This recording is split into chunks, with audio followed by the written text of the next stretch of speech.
Can you please look up this thing? See if we can figure out something.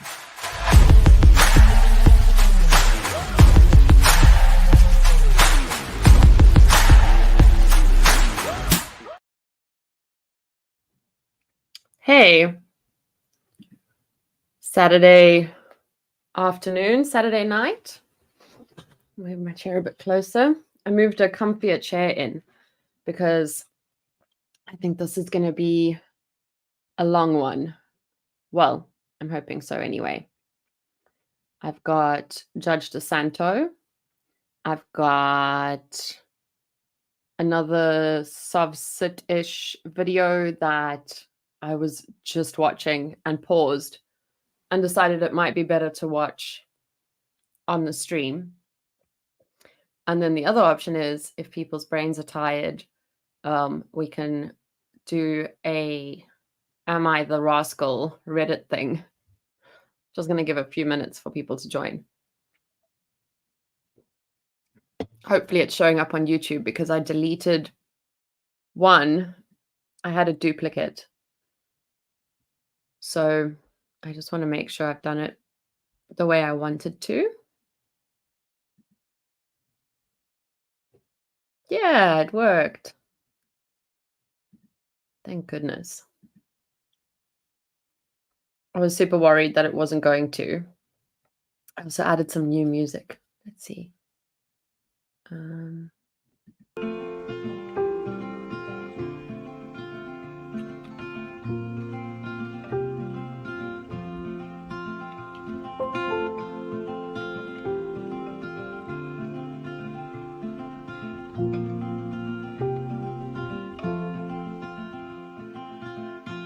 Rainy days don't seem so wet.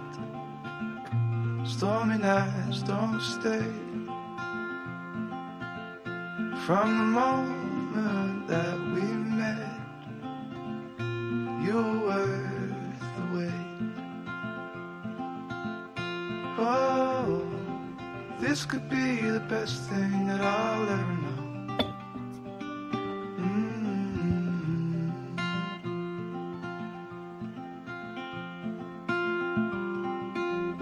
Talk for hours and never slept.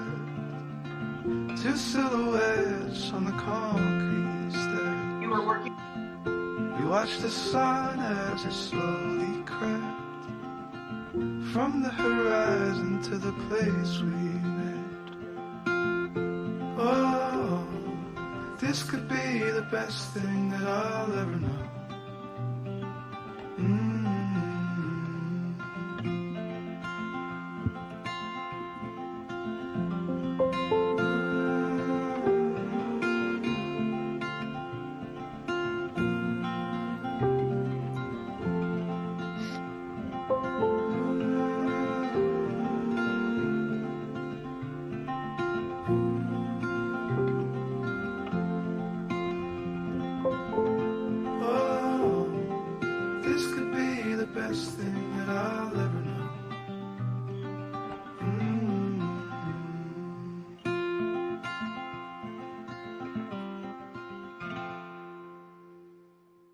Such a good one, right? Oh, don't play again. Sorry.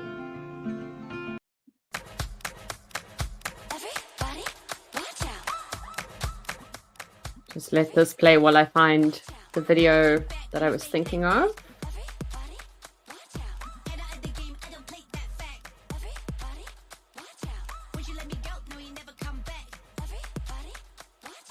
It was a lot more like Saturday.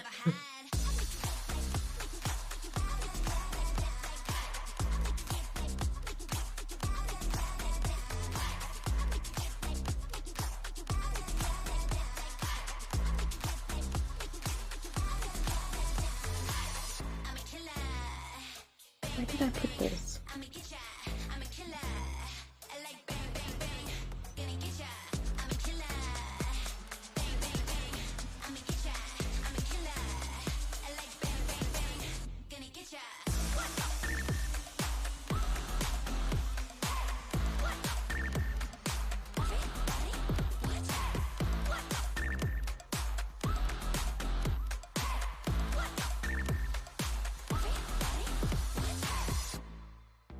Hey, Steve. I'm just finding a Judge Simpson thing that we can watch while people join because YouTube is always delayed.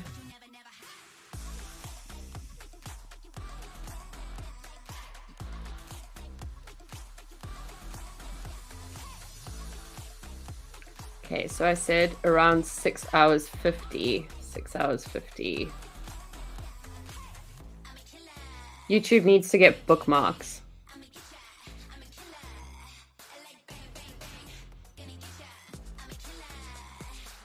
Okay, let's do this.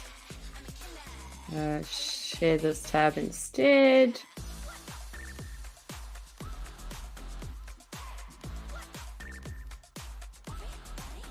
Pause the music. It's a bit more wild than I thought.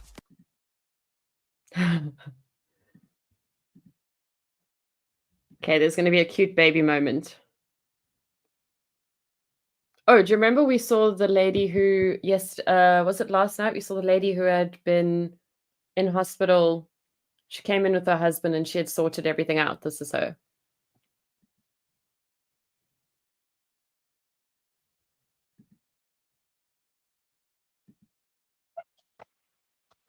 Okay.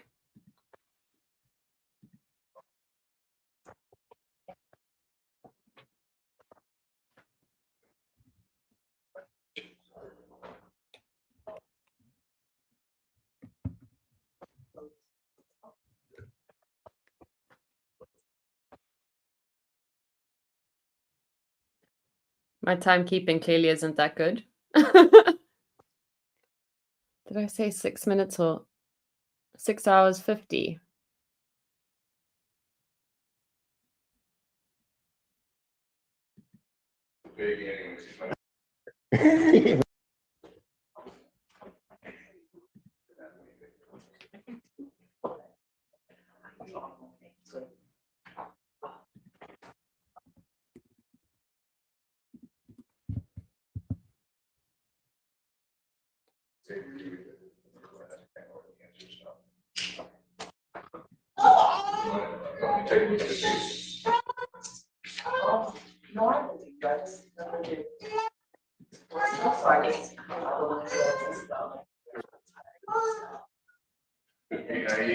You don't know the system, right? That's a good way to look at it.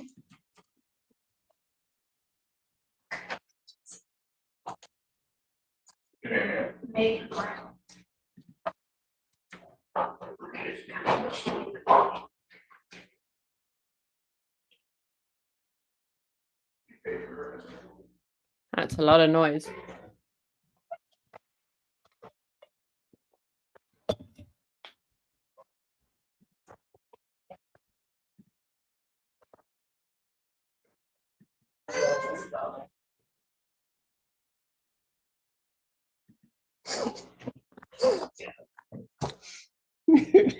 Good afternoon, Mr. Fink. Hamilton Crossing versus Felix Kaiser. Exactly.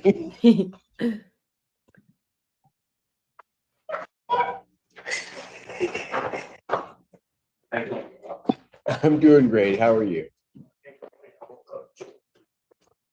I hear you. And then spent most of the day here. Right.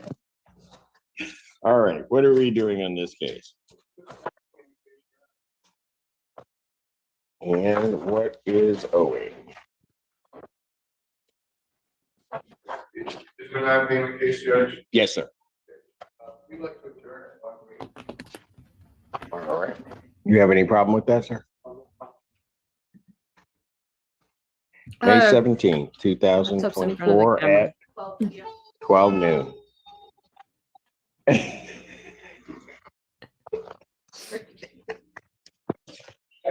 Yeah, all right. Take care, sir. Have a good weekend. Hamilton Crossing 1 versus Megan Graham. That matter's dismissed on plaintiff's motion without. Get the. Set a case. Oh. Okay. These come off with the big anyways. I know. Come on. Oh, look at you. You just had it. Yeah, you can come on all the way up. How you doing? Good.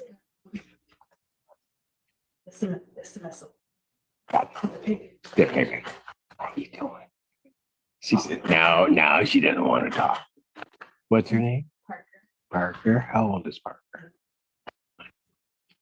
Me too. I'm close to 1. Bless your heart. Oh, now she doesn't want to say anything. See, Emily, you scared her. Thank you.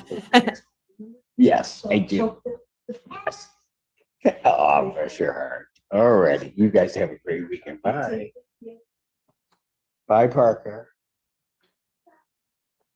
She said, I ain't talking to that strange man. Hamilton Crossing 1 versus Melissa Smiley. That matter's dismissed. Yeah, the Smiley's here, we dismissed that case, she did not have a baby, but we still here. No, I'm good. I'm good. Well. Oh, well, thank you for being you. All right. No, and being patient and working through it. All right. Take care, hopefully I don't have to see you under these circumstances. Whoa, and then just insults me then. All right. You do the same, Miss Riley. Take care. New Park Ridge. I got a complex. People don't want to see me. New Park Ridge Home. Okay, and then let's watch a bit of this one. Oh, I just love it when I add notes with no link whatsoever. 1:12:30. I'm going to share in a sec. I just want to get to the right spot.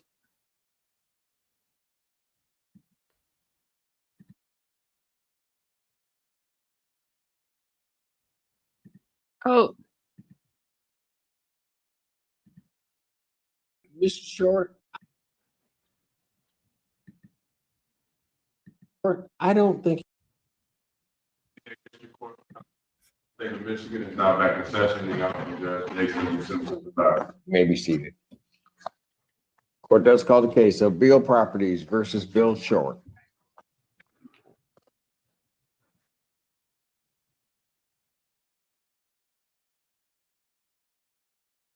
Good morning, Your Honor. Brent Tinkham on behalf of the plaintiff.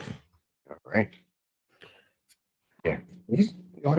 we might have watched this because I asked about veterans, but I can't remember if we watched it like by accident or if it was from my notes. Right up. No, you can come right up. Come up right up to the podium. You're good. All right. Your name, sir? William Short. All right. Okay, where are we in this case? I had a chance to speak to Mr. Short, Your Honor, and it sounds as if he is already in the process of moving. I believe he'll be out by today or tomorrow. So we just would like to dispose of this with a conditional dismissal, wherein the terms would be that he's going to vacate no later than the 1st of next month. To give a little bit of a wiggle room there. Mr. Short? Yeah, I'll be out of there, sir. Hopefully my VA rep, he found me another place in the city of Ann Arbor, and my stuff's all boxed up, bagged up, and all we're waiting on is the keys. And that's supposed to happen today, after they go in and inspect it, the paint. Right. So I'm gonna sign the lease today, and I promise you, if this don't go according to plan, I will take myself out of there by the 1st. Because I do have a tent. I can still live in a tent. So I promise you, I will vacate it. All right. You said you're working with the VA? Yeah, I have a veterans representative. I'm in that HUD VAST. HUD VAST, it's like Section 8. Yeah, no, I got you. Yeah, and I'm in that program, but so I can't make them work any faster. No, I got I've you. been kind of on hold for like the last 3 or 4 days, all my stuff boxed up in crates, and so I promise you, sir, I'm not trying to give nobody a hard time. No, I don't think that you are, but you're gonna be out by the 1st. Yeah.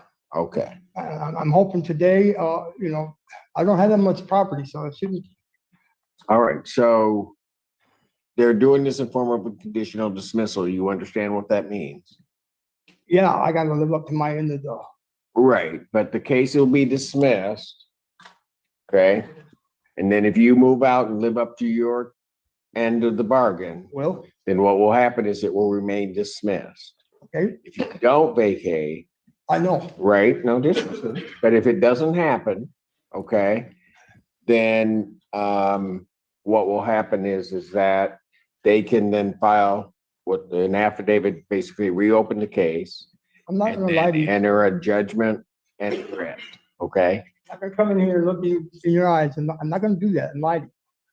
To look in my eyes?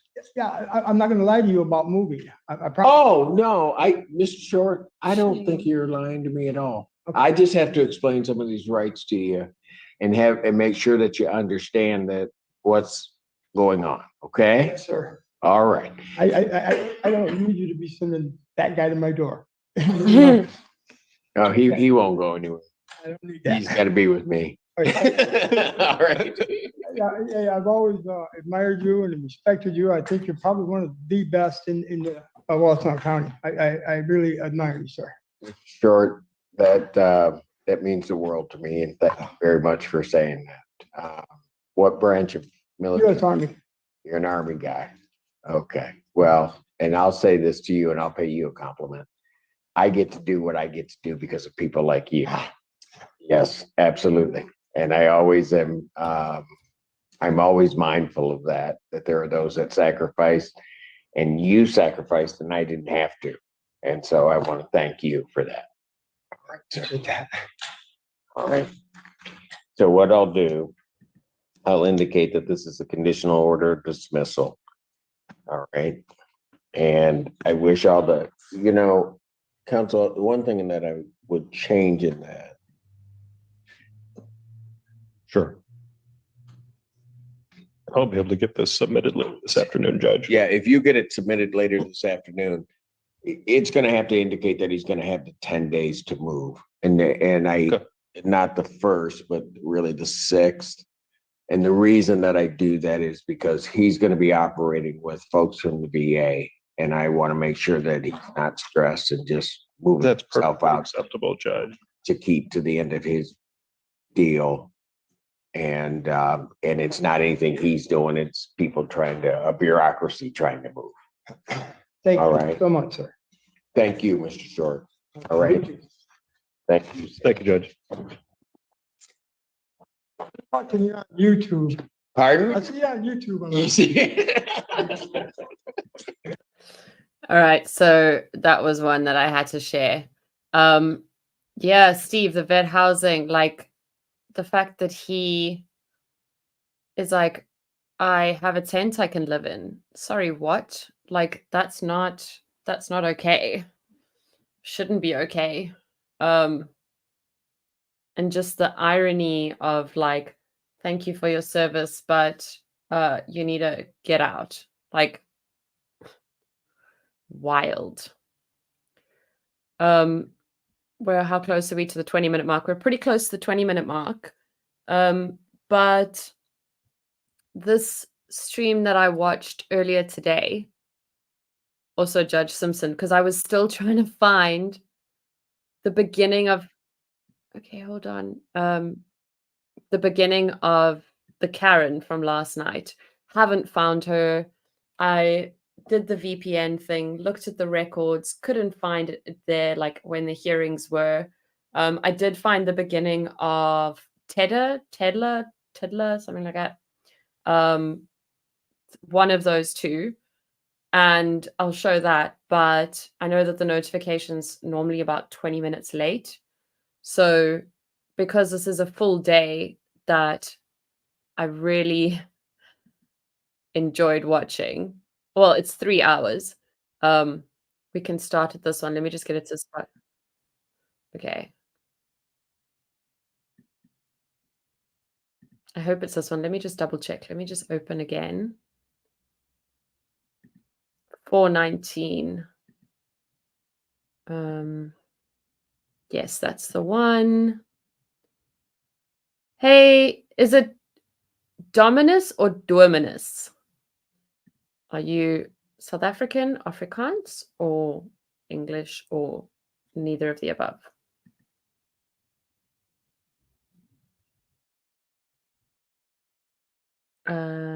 Okay. This is the right one. Let's put closed captions on. I think we should go 1.25 speed. If it's too slow, we can go 1.5. If it's too fast, we So can I've been getting bump paid it down. bi-weekly that way. So if there's any way I could set up a payment plan, I would be. Have you talked to the landlord about setting up a payment plan? No, I just got my phone This also did just start like in the middle, but I don't think this one's particularly spicy. turned on because I haven't had any money because I had to quit my job in February because I was being harassed and stalked by my boss. Okay. Okay. Well, April 12th, we're at the 19th. You applied for assistance. Did you get an answer on that? No. Okay, so he's entitled to a stay, Mr. Friedman. I'll have to adjourn this out 1 week. To what, the 26th? Yes, sir. All right. Adjourn this to April 26th, 2024, 1 p.m. Put it in block 426. Okay, sir. And you say you have 419? Yes, sir. When's the next time you're gonna have funds? Because what's gonna end up happening is after the stay ends, we're gonna be heading into May. Right. How much is your monthly rent? $945. And so if you have 419 now, you're not gonna have 419, you're not gonna have another pay until May clicks in, right? I believe we're on the 3rd. Yeah. Okay, you're gonna have to contact your landlord and see if they'll arrange some payment plan. Otherwise, what's gonna likely happen next week is there's going to be a judgment entered. Have you contacted Hawk? I didn't get his name.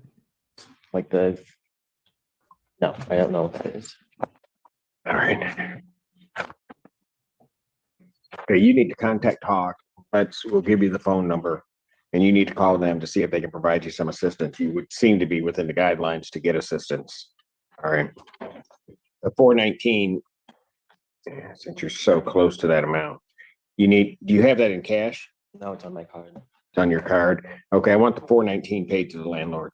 Okay. All right. All right. Thank you. Thank you. Court calls the case of Barnes and Barnes versus Mohammed Algahim. That was written for the plaintiff. Are they They are not. not checked in? Would you like to take a false? Yes, sir. Do you solemnly swear affirm testimony you're about to give will be the truth, whole truth, and nothing but the truth, so help you God? I do. Go ahead, sir. Whoa, his voice does not match his face. I was like looking for who's talking. Ellis Freeman for the plaintiff. I did check the records on this case this morning. It's 1998 in rent, 230 in cost for 2228. 2228. Yes. Judgment to the plaintiff that is by default for possession and let me see. I don't have any appearance. He appeared last week, didn't he? I can't read Judge Barr's notes. Default judgment, writ, default setup, defendant appeared late, so they did appear, so I will grant you a money judgment. That's right. He didn't. He showed up at my office, not in court. We sent him, and I'd already entered a default because I didn't know, and he Right, and then they sent the default. somehow they did appear in court, but appeared late, which is why it's before me, so I'll grant the money judgment. Thank you. Non-payment of rent by default. Writ issued 10 days. Our Apartments versus Coco Suma. Ellis Freeman for the plaintiff. They're on Zoom. Hey, Sachini. Coco Suma. You need to unmute. Really? Sorry, sir. I'm here. Okay, state your name. Kokosuma Kobina Basuma.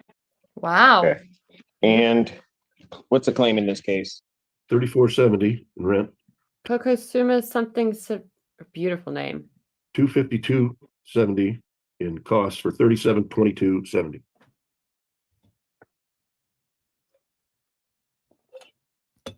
And how are you intending on getting that paid?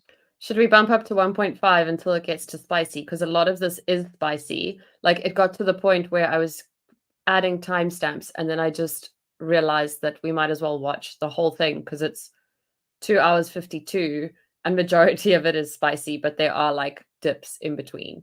So if it's too fast, just drop a comment. Just call me Coco. Always hate default judgments as a sign that people just gave up. And Dominus, this is something that I was thinking about earlier because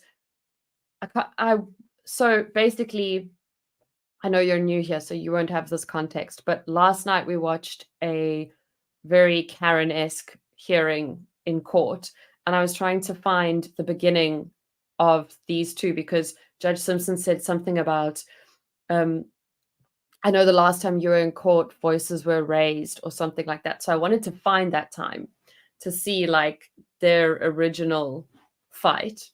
And so I watched like almost every landlord tenant stream the whole day. I think I'm now like in early April. And something I noticed as well is the amount of people who had to get proof, and this is something the court is unprepared for, but they had to get proof for their jobs that they were actually in court. It's a little bit of like a flaw in the system because if the court doesn't know that's something you have to do, and also like, do you really want to be missing work because the admin company, like, whoa, pause that thought. There is a place that we have to deep dive into, and the name is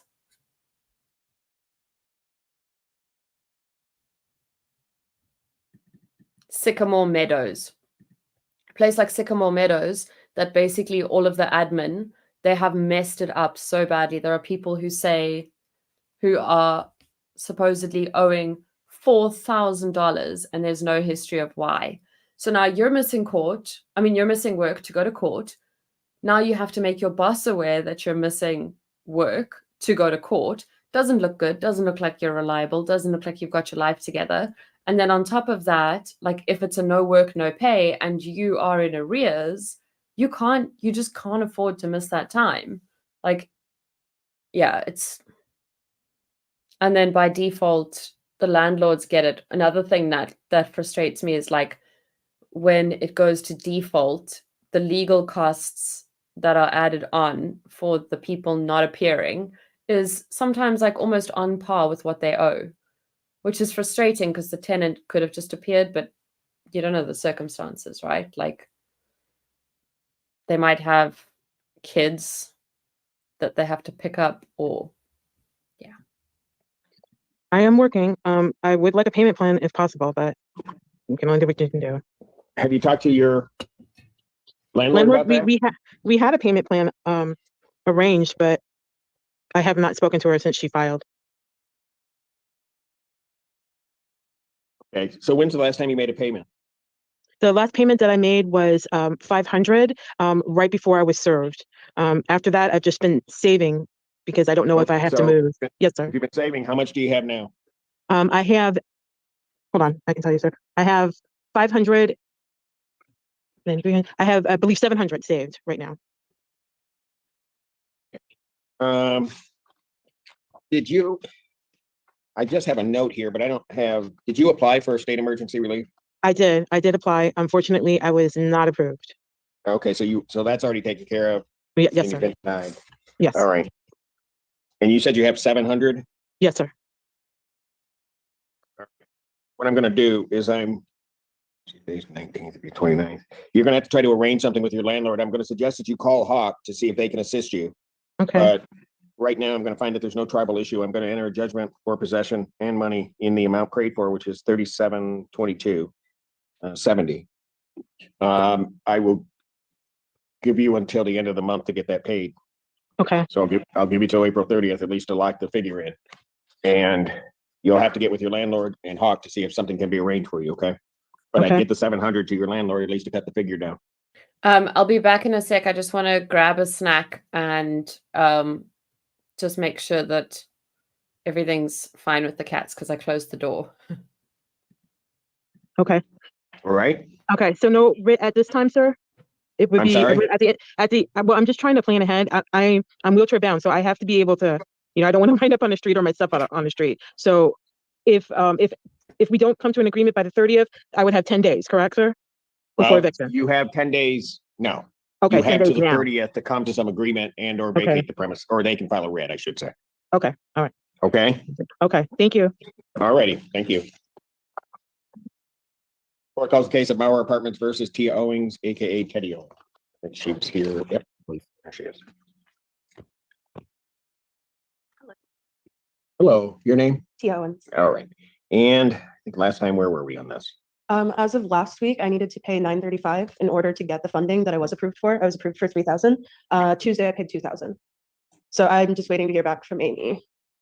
Oh, why'd you do that? Okay, well, I don't mean that's bad. I'm just saying, we could have, if you were approved for 3, you pay the 9 and then, Yeah, the total remaining balance right now is $3,000 exactly. oh, is it? Yes. Well, maybe you were smarter than I was. All right. So you're waiting to hear from Amy. Yeah, I just hadn't communicated my receipt to her until this morning. I just quickly want to answer some of the comments. Because the big landlords have corporate insurance, they will still be made whole. Oh, so basically all of these, it's a bit different. So I'm in South Africa. We have different laws. I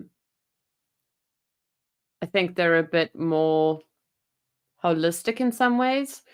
But to my understanding, the tenant is bound to pay so that the landlord doesn't lose money.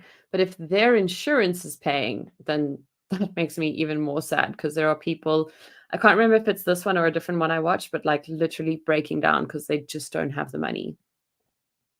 System built to break down the little guy. And that's the thing, right? Like lawsuits are notorious for, like they drag you out and they drag it out and they bury you in paperwork so that it doesn't seem worth it and you just pay. That's even a norm here.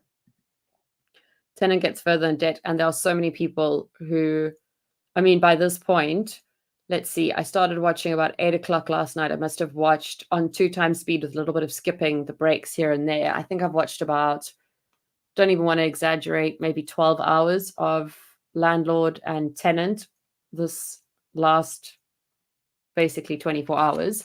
And the amount of tenants who are now getting loans to pay their rent, like, and then you got to pay that loan, and then like people's cars break down. It's like cars breaking down is literally one of my worst thing, because we've had it happen to us out of nowhere. And then like I had a Mini and we lived in Sea Point, which is like, it's pretty self-explanatory. It's close to the sea. And rats kept chewing. Like my car was parked in the car park of the apartment block, and rats kept chewing the electricals. And so insurance paid, I think once, and partial payment. But after that, it was like, nope. And I landed up selling my beautiful little limited edition Mini for like the price of, it was probably about like $1,000. And it was in such good condition. It was like, besides the fact that it needed engine work, because it just reached the point where we were like, we can't actually sink more money into this car. They'll bury you in legal fees. The lawyers make bank doing this. This is the thing as well. When I was listening, I was like, oh my gosh, like legal costs, when they add on the legal costs, it's like, pay the loan and the interest on the loan. Exactly. And you know what's even worse with that? You're now paying interest on the loan, and your options like Hawk. I don't know who funds Hawk. Maybe you guys can fill me in on that. But Hawk has run out of money, as far as what Judge Simpson has said. Okay. So Amy, good afternoon. Good afternoon, Your Honor. I did just receive a message from Ms. Owens with a confirmation showing 3,000. If you are auditory sensitive, word of warning, I have to open a packet. I have to open my chocolate coated peanuts, and it's going to be a little noisy. Well, I guess I can mute actually. Mr. Friedman could confirm that. That would allow me to proceed with a funding request on her behalf. I'd be happy to. Thank you. All right. So you'll have to do that at some other point. Is that what we're looking at? So what I'll do then is I'll adjourn this out a week so we can get all of that paid for. So What do you have her balance currently, Mr. Freeman? I didn't have those payments, so my balance doesn't reflect those because they didn't bet on my ledger. Right. So I've got So like, you had, I've got like last time we were here, I think her balance was 4485. so she's down to from my perspective, she's down to about 2,200. If she paid 2,000, got it. 2,200 then plus the cost, got it. Okay. All right, I'll adjourn this matter to April 26th. Thank you. 2024 at 1 p.m. Okay, thank you, ma'am. Thank you. Court does call the case. This is Mr. Freeman. Townhomes on Robbie Lane versus Jamila Smith. That was treatment for the plaintiff. Hello. What's your name? And where are we on this, Mr. Freeman? I think the last hearing. Well, we did some other stuff here. Yes, we did. Okay. But I have good news. You have good news? Yeah. You sure? I'm positive. Okay, go for it. Okay, I had agreed last time to pay the 1,400 on Monday. I did not pay that. At the 13th hour, I got confirmation from the other agencies that were helping me that they would help, and they're gonna send correspondence to Miss Amy so that we can zero out this balance by Monday. Okay. You lost me there. You were gonna pay 1,400, didn't pay the I did 1,400 not. because you got confirmation Well, from the I didn't other. think that they were gonna help me. I kept getting shut down and denials. But after talking to Miss Amy this morning, I talked to the 3 other agencies as well. And they wanted to know how much was Hawk going to contribute. And once we got those numbers together, they paid the rest. They're going to pay the rest. And I need to send confirmation to Miss Amy so that she can put it in the paper. Okay, Amy, you know anything about that? Your Honor, if I can clarify, my understanding is she does qualify for the 3,000 given the guidelines. I just need that portion above. She has verbally said to me that a couple other community agencies will be helping with that balance. Early next week, she should have emails sent back to me that would at least confirm that. And then I'd be happy to put in that funding request for that majority portion to resolve all of this then. Okay. And I have, I think 800 In escrow. in escrow. So, Can I add to that? pardon? Can I add to that? I got a call back from my job that I can return back to work. So going into May, there'll be a payment made on the 2nd when I get paid through. Okay. All right. Let's try to get you through this. So, We're gonna get through this, sir. well, I'm hoping. Stay hopeful. All right. So what I'll do is I'll adjourn this to the 26th. You're going to get that information to Amy, Yes. right? And then that way, once they have that, then she can put the check request in and hopefully we can get this all cleared up. And I've got 800 in the bank here. So, I have a question for you. Okay.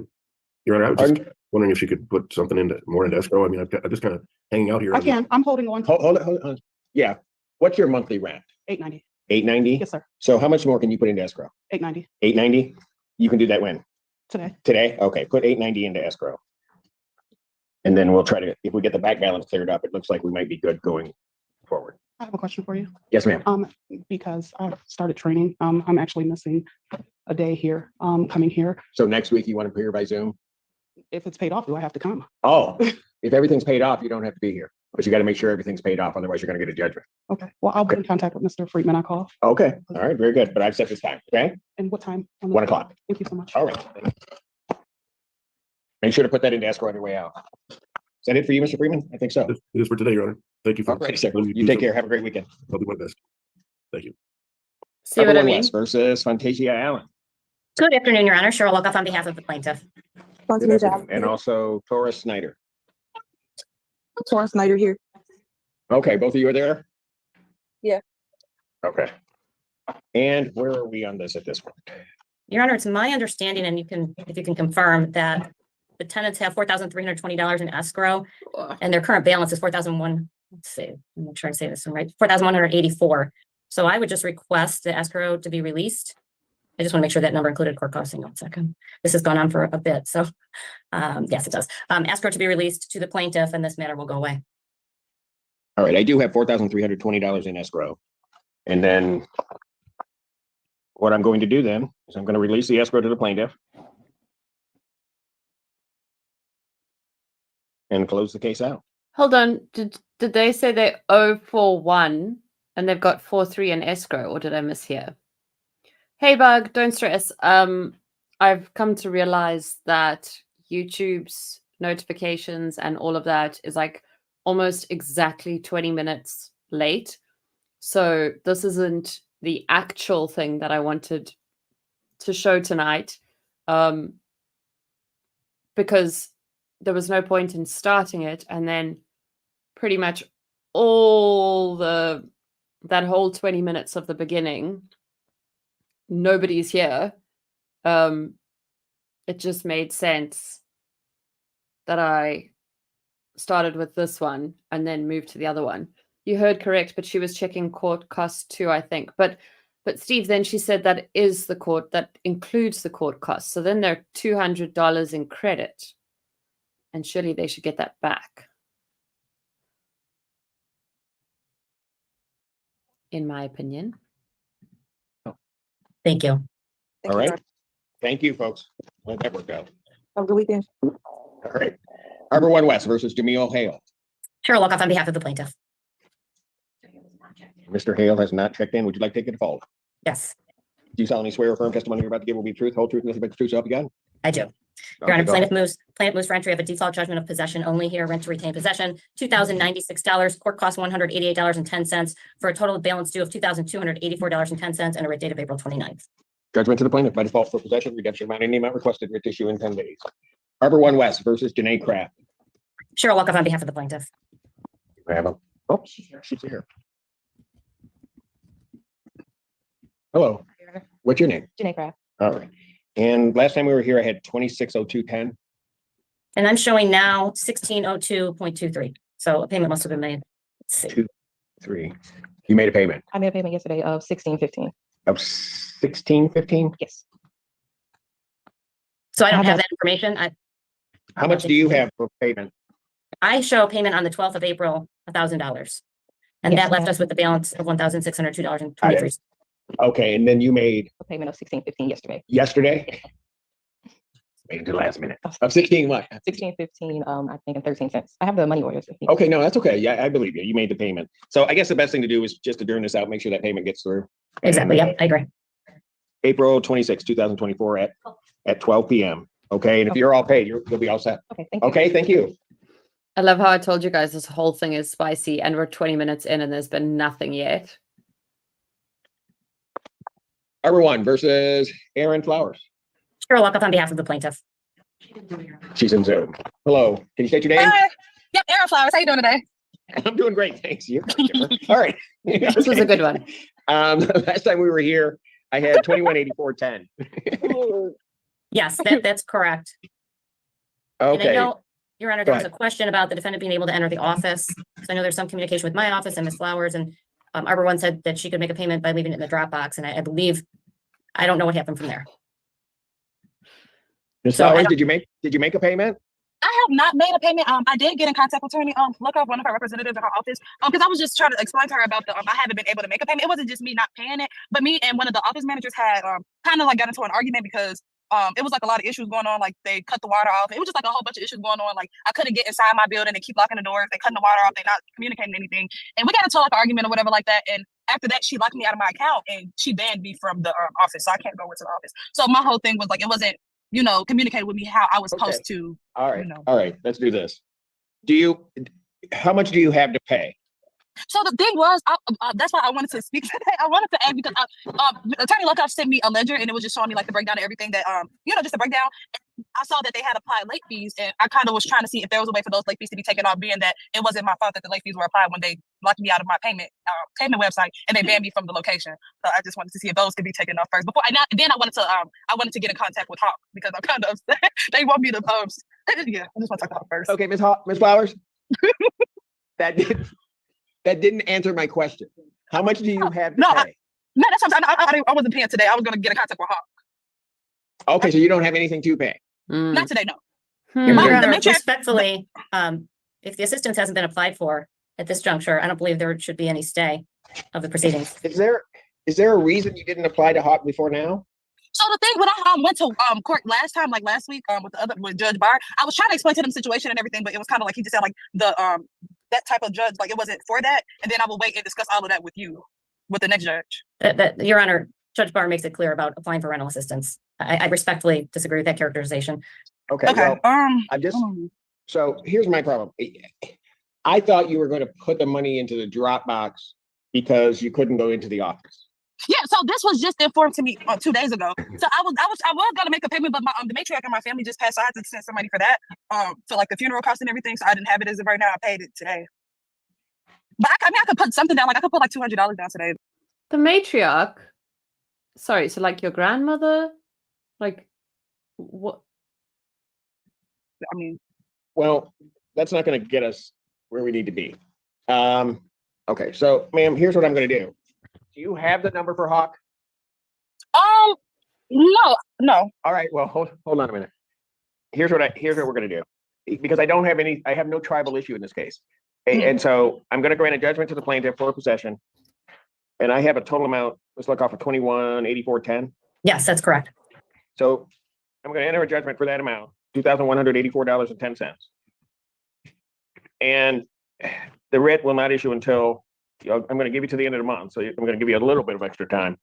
And you need to talk to the individuals from Hawk. Your first step is going to be to call. So do you have that number? Yep, somebody just sent it to me right now. Okay. You need to call that number and see what they can do for you and let them know that the court has issued a judgment and that you've got to the end of the month to get this paid and see what they can do for you. Okay. Okay? All right. Thank you so much. Thank you. All right. But one thing, do I have to do you need me to come in next week? Like what day do I need to come back to court? No, I've issued the judgment. So you got to get that paid before this month ends. Okay. Okay? All right. Okay. Thank you. That's not going to happen.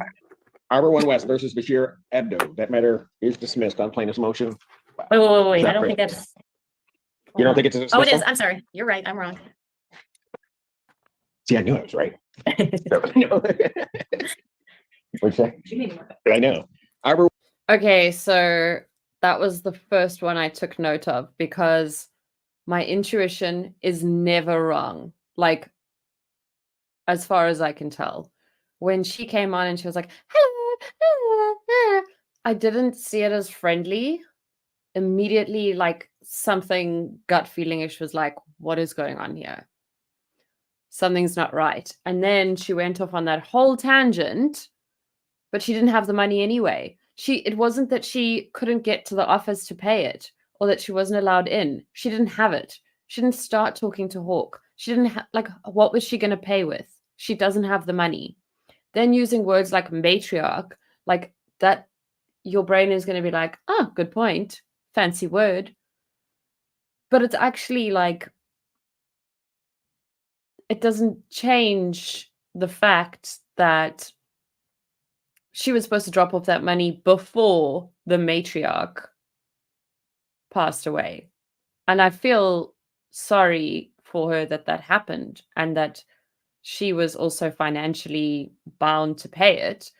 But when people use fancy words to say something simple and at that speed and in that intensity, immediately I'm like, oh, salesperson. Nobody is that happy to be in court just trying to pay with a smile, especially when she should have dropped the money off but didn't. Sounds like it, but never really heard her just referred to her like that. Exactly. Like I've not, that's not a normal thing. So just a little bit of background, Dominus, I think like 98% of us in chat have ADHD. And so we are on methamphetamines and some are on it to calm down and some are on it to have more energy. And I think that's why initially I was like, maybe I'm just getting the wrong feeling because she's like super bubbly and hyper. And I'm like that if I don't like, if my medication is wrong or like if I don't take it and I'm procrastinating, I'm all over the show, I'm talking a lot, I'm talking quickly and my brain is moving in a million different ways, then sure. But that my initial thought of that was like, okay, but why do I feel weird in my gut? Why is she making me feel like something's wrong here? But I'm not saying it couldn't be that. It could be that. And I don't think she has a fantastic personality to go with it. Arbor 1 versus Roderick Jones. Sure, I'll walk off on behalf of the plaintiff. Roderick Jones, no response. You may proceed. Thank you, Your Honor. Plaintiff moves for entry of a default judgment of possession only. Rent to retain possession, $2,956.97. Court costs $188.10 for a total balance of $3,145.07 with a writ date of April 29th. Judgment to the plaintiff. That is by default for possession, redemption amount, any amount requested, writ issued in 10 days. Thank Arbor you. 1, Zelina Goldsmith. Cheryl Wolkoff on behalf of the plaintiff. Zelina Goldsmith, you're not here. I You think may it's proceed. that Zizi, Your Honor. Oh, she's gone. Okay. Pardon? Oh, I thought I saw someone that, okay, never mind. All right, you may proceed. Your Honor, plaintiff moves for entry of a default judgment of possession only. Rent to retain $1,578. Court costs $188.10 for a total redemption figure of $1,766.10. Judgment to the plaintiff by default for possession, redemption amount, any amount requested, writ issued in 10 days. Thank you. Arbor 1 versus Donald Morlett. Cheryl Wolkoff on behalf of the plaintiff. I'm here. Okay, your name, sir? Donald Morlett. Okay. I had 314414 last hearing. Yes, same balance. He did indicate on the record he was going to pay 1 month next week, which would be this week, but it does not look like that occurred, at least from what I can see. Okay, sir. How were you intending on getting this paid? I spoke with the office. I'll be back and forth in the hospital, so that's why I be falling behind. Last time I was in there, I was able to come up with the money because my disability insurance kicked in from my job, so I was able to make the necessary payments. I'm just waiting on them to they got my paperwork and everything, so I'm asking the court to just give me a couple weeks. I spoke with Amy while I was in the hospital. Who has your paperwork? The doctor filled out my paperwork so I can get my disability. So I'm just waiting any day for those checks to come. And I was just asking for a couple weeks. I spoke with Amy while I was in the hospital, and I also you talked to Amy at the office? Yeah, when I was in the hospital. She told me they was going to file anyway, and I'm good for it, Your Honor, we're going to be, it's 3144. His rent is 1350. He didn't mention any. I want to quickly pause to show you. This is Arbor 1. So 1 bed, 1 bath, 750. Is that a lot? I can't. 750 USD. Wowza. That is expensive. That would be expensive. That would be like you'd live in Sea Point in a beach apartment. This is not quite what I had in mind. It's dated. I mean, it's not bad, but it's for 750 to 950. Like, look at how dirty those air vents are. And this is like before you even move in. Oh my gosh. Look at that. You can see the carpet's dirty and they've just basically like, they've cleaned it, but it's like old dirt. It stains. And this is them trying to sell it to you. Imagine once they've already got you, like, I would spend my whole first day before moving in. Okay, so this is different. This is a bigger one. I would spend the whole first day just cleaning. Like top to tail. No, it's so I don't mean this in like an offensive way to people who live there. I just don't see like the amount of cases they have. I kind of pictured more like luxury living. I didn't picture kind of normal, like this is very interesting and weird and cool, but this is not at all what I had in mind for these prices and how like litigious they are. Let's see, 980, the Cardinal 980. Which one was the one that we were just at? 2 beds, 1 bath, 1045. And these, like, there's so many apartments available. Look at this.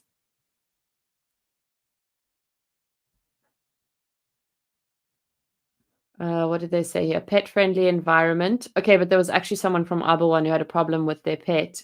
They got in trouble for their pet, but their pet is a service animal. Pool, laundry facilities. Okay, this is quite like that stuff's quite nice. Air conditioning. I don't think that's a luxury there. It would be super luxury here. We don't have aircon at all. We also don't have garbage disposals, by the way. Or like whatever that thing is in the kitchen. So I guess I just expected more for how litigious they are. You asked about Hawk. Sounds like a state program. What city states are we talking about? It's Washtenaw County, Michigan. I don't know how they've run out of money. That's the main thing I'm confused about. That's probably cheap. What? All those look like they were built before 1980, which also, when did asbestos become a problem when did it like get cleared out there? Because I think ours here was in the 80s. No, early 90s. Michigan, that's not luxury. That's all standard. That's what I thought, right? Rent here is between 1.3 and 1.8. Let me just quickly work that out.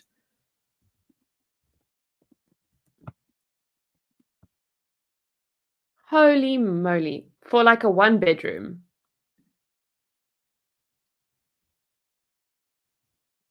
Do you know what I might still be on? Oh, I'm still in a US VPN. I don't know if I'm going to get the right results here, but I just want to show you.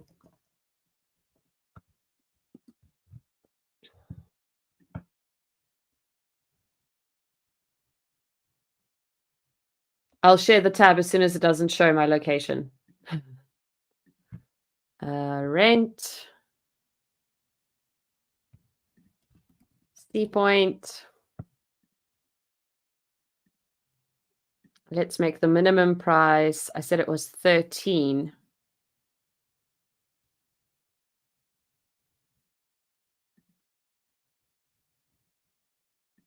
How's this for a tangent?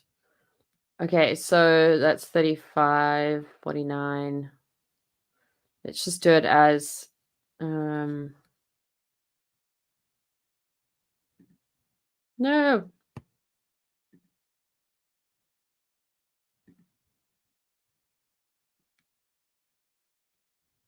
So this is what you would essentially be looking at in like a way more expensive part of Cape Town for that same price.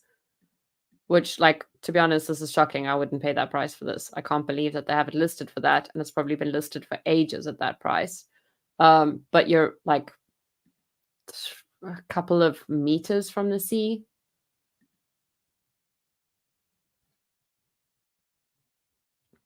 Like, here you're paying for at least the view.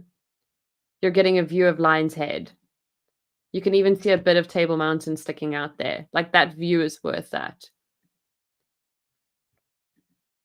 And it's also like a bit old and dingy, but you get what I'm saying. Like, this is one of the more expensive areas of Cape Town for the same price.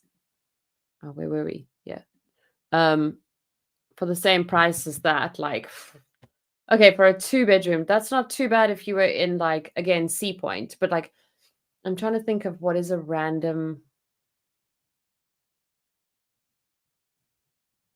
I think if you were in a general, let's say, lower to middle class area, that would get you 3 to 4 bedrooms with a garden easily. Lower middle, that's kind of what I was thinking, but I didn't want to presume because, like, I'm not from the US and I haven't been to the US, so I didn't want to be like, oh, this looks very like probably lower down than, and like I'm showing you more luxurious, but to me that's more like normal kind of housing. My kids are in a 2-bedroom townhouse and pay as much for rent as my mortgage on my 3-bedroom house on a 1/4 acre. Well, it's kind of like that here too. Like Sea Point, where I just showed you, you'd be paying for the postal code and the fact that you're like a couple of 100 meters from the sea, you have the views. It's a very touristy area. Like if you were to buy, then you could potentially rent it out for Airbnb. Although Airbnb is banned in most apartments here. I figured you meant that.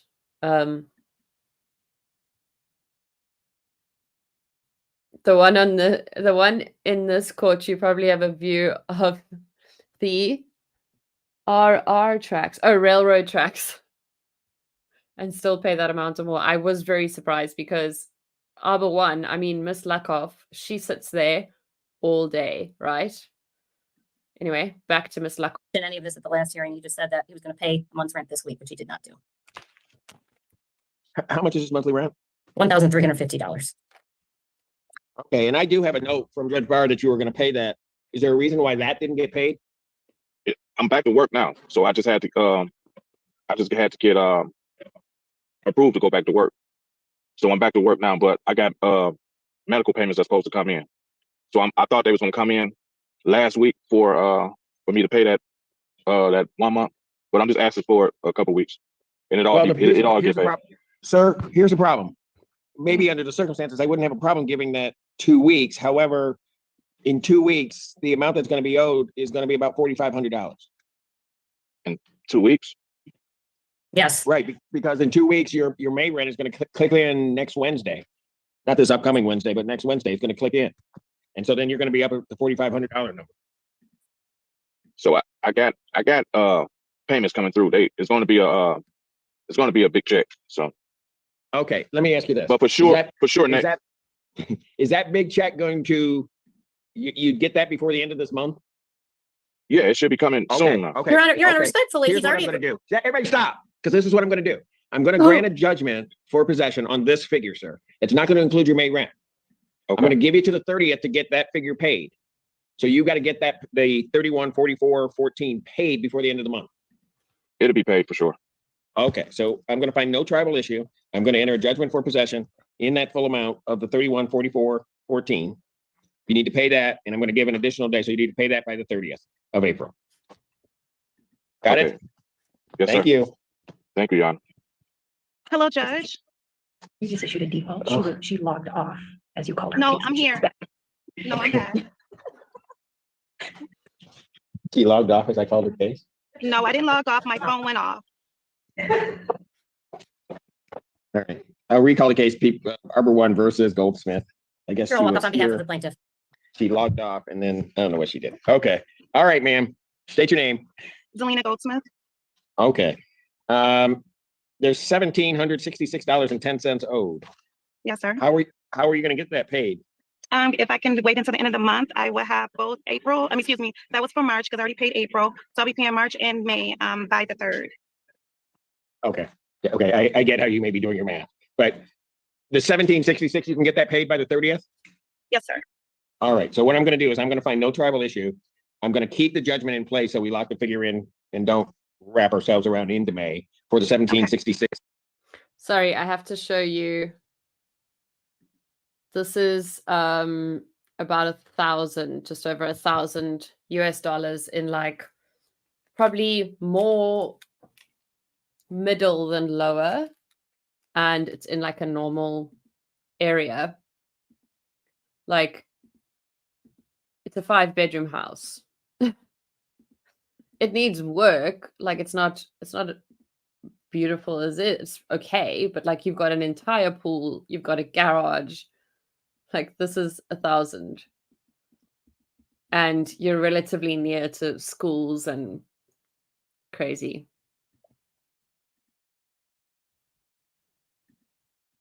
$610, and Yes. I'll extend the writ date to the 30th Your Honor, you you want so that by much. hearing. We're going to change it from default to hearing, correct? from default to hearing, finding no tribal issue. Okay, so you have to the end of the month to get that all in. Thank you very much, Judge. Not a problem. You take care. Thanks for coming You as back. well. Thank you so much for taking me back. Okay, Take bye-bye. care. Arbor 1 versus Jonas Perosa. You're welcome on behalf of the plaintiff. Hello. What's your name, sir? Luis. Do you need it? I apologize, sir. I thought you said don't need it. Yo habla inglés? Sorry. And it depending on how big the company is, it could take longer than normal because there might be a bit of back and forth involved. You know, what we were talking about earlier, burying you in paperwork. Like sometimes that, yeah. My son has 2 bedrooms, very small kitchen, living room, bathroom, no yard for 1,800.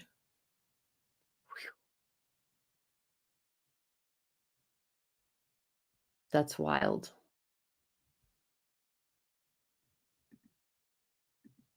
Okay, we will.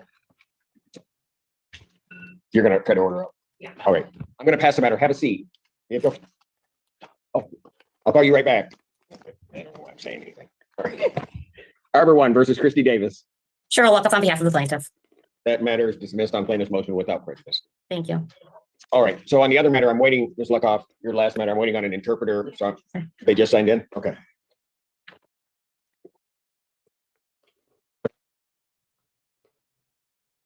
Good afternoon, Mr. Interpreter. You're in front of the Honorable J. Cedric Simpson out of the District Court of the State of Michigan. We need your assistance with one civil matter this morning. Do you want to skip the interpreter? Probably needs to be a quick vote. I personally skipped. I don't know if it's any good. My brain really struggles when it's like question followed by question followed by answer followed by answer. I don't actually follow the chain very well. So we can skip the interpreter. Yes, yes, okay.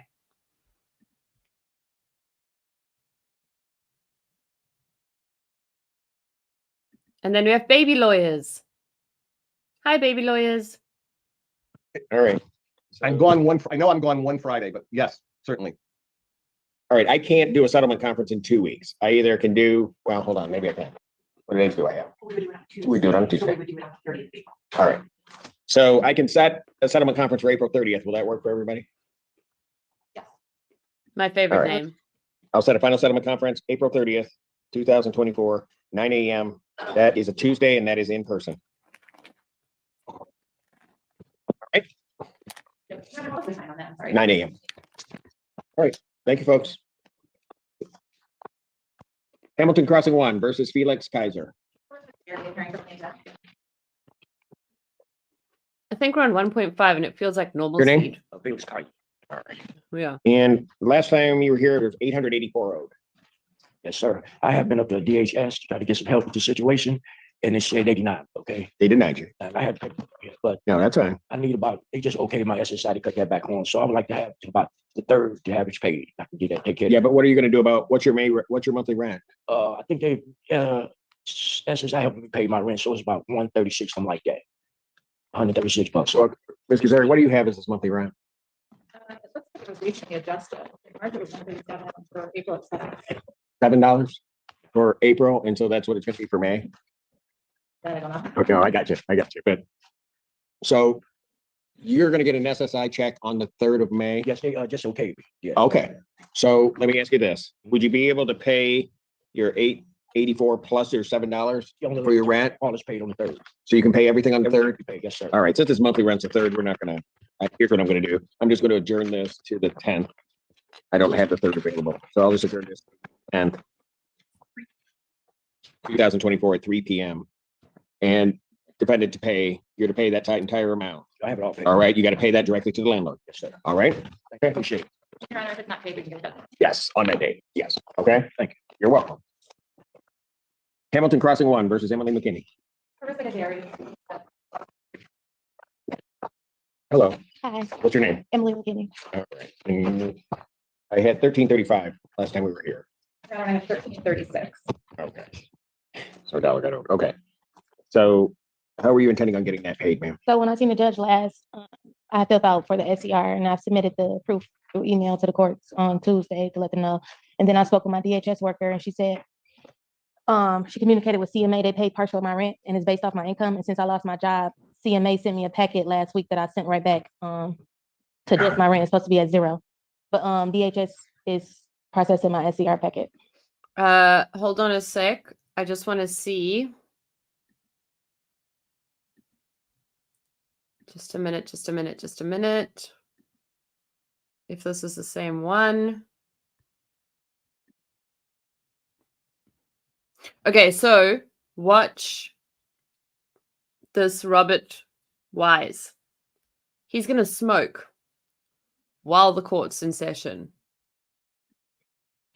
So your rent's supposed to be zero. Oh, well, I lost my job back in, No, I got you, but your rent's supposed to be zero. moving forward, yes, Moving forward. yes. Okay, so how's this 1336? They were processing the SER packet, but she was waiting for my rent to be adjusted But- so they could process the application. But the SER isn't going to cover this entire amount.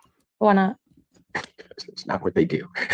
I mean, I don't They gonna think cover a portion of it. they would cover a portion of it, but then the other part of it needs to I'll be borrow it paid. from my sister. Yeah. Okay, so how much are you going to be able to pay? Well, I wouldn't know until they tell me how much they're gonna cover. Okay. I'm not trying to be I'm just, No, I know you're not trying to be difficult. I'm trying to figure out a way to make this work without giving you a judgment, but what CMA said they would have my rent adjusted within 14 days. And okay, but are they going to adjust? no, they're not going April? back. No, they're not adjusting nothing I owe. No, Pardon? they're not going back to adjust nothing I owe. They're not adjusting April. No, I don't know why, but no, I was not working in April. Well, hold it. When did you stop working? Can I look at my phone? So I can- Sure. I got fired on. Fired. What's this? Don't even have a date on here for termination. So no, because well, I don't know. So to me, what it means to me, girl math is like if it's 2 for 1, but I wasn't thinking of getting 1, then it's like, oh well, but they're half price now. Like I should just get it.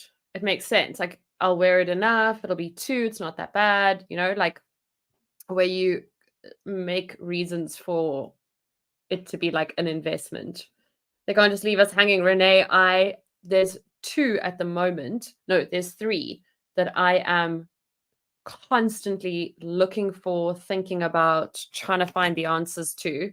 That is Cassidy versus Jerome. So I think it's like Caroline Jerome or something like that. That was yesterday's.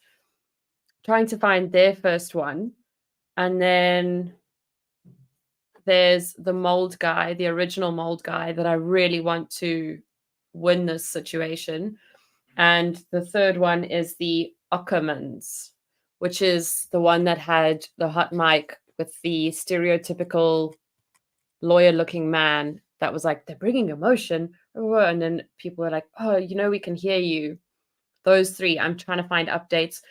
Him, the mold guy, and the Ockermans were supposed to be on the same day. Judge Simpson said he had technical issues, but then he hasn't like picked up those dockets again from what I've seen. I want to say in March. End of March, I got fired. Okay, and then so you didn't have income for April. Mm-mm.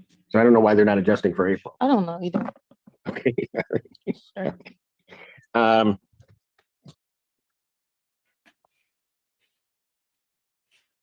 Here's what I'm thinking.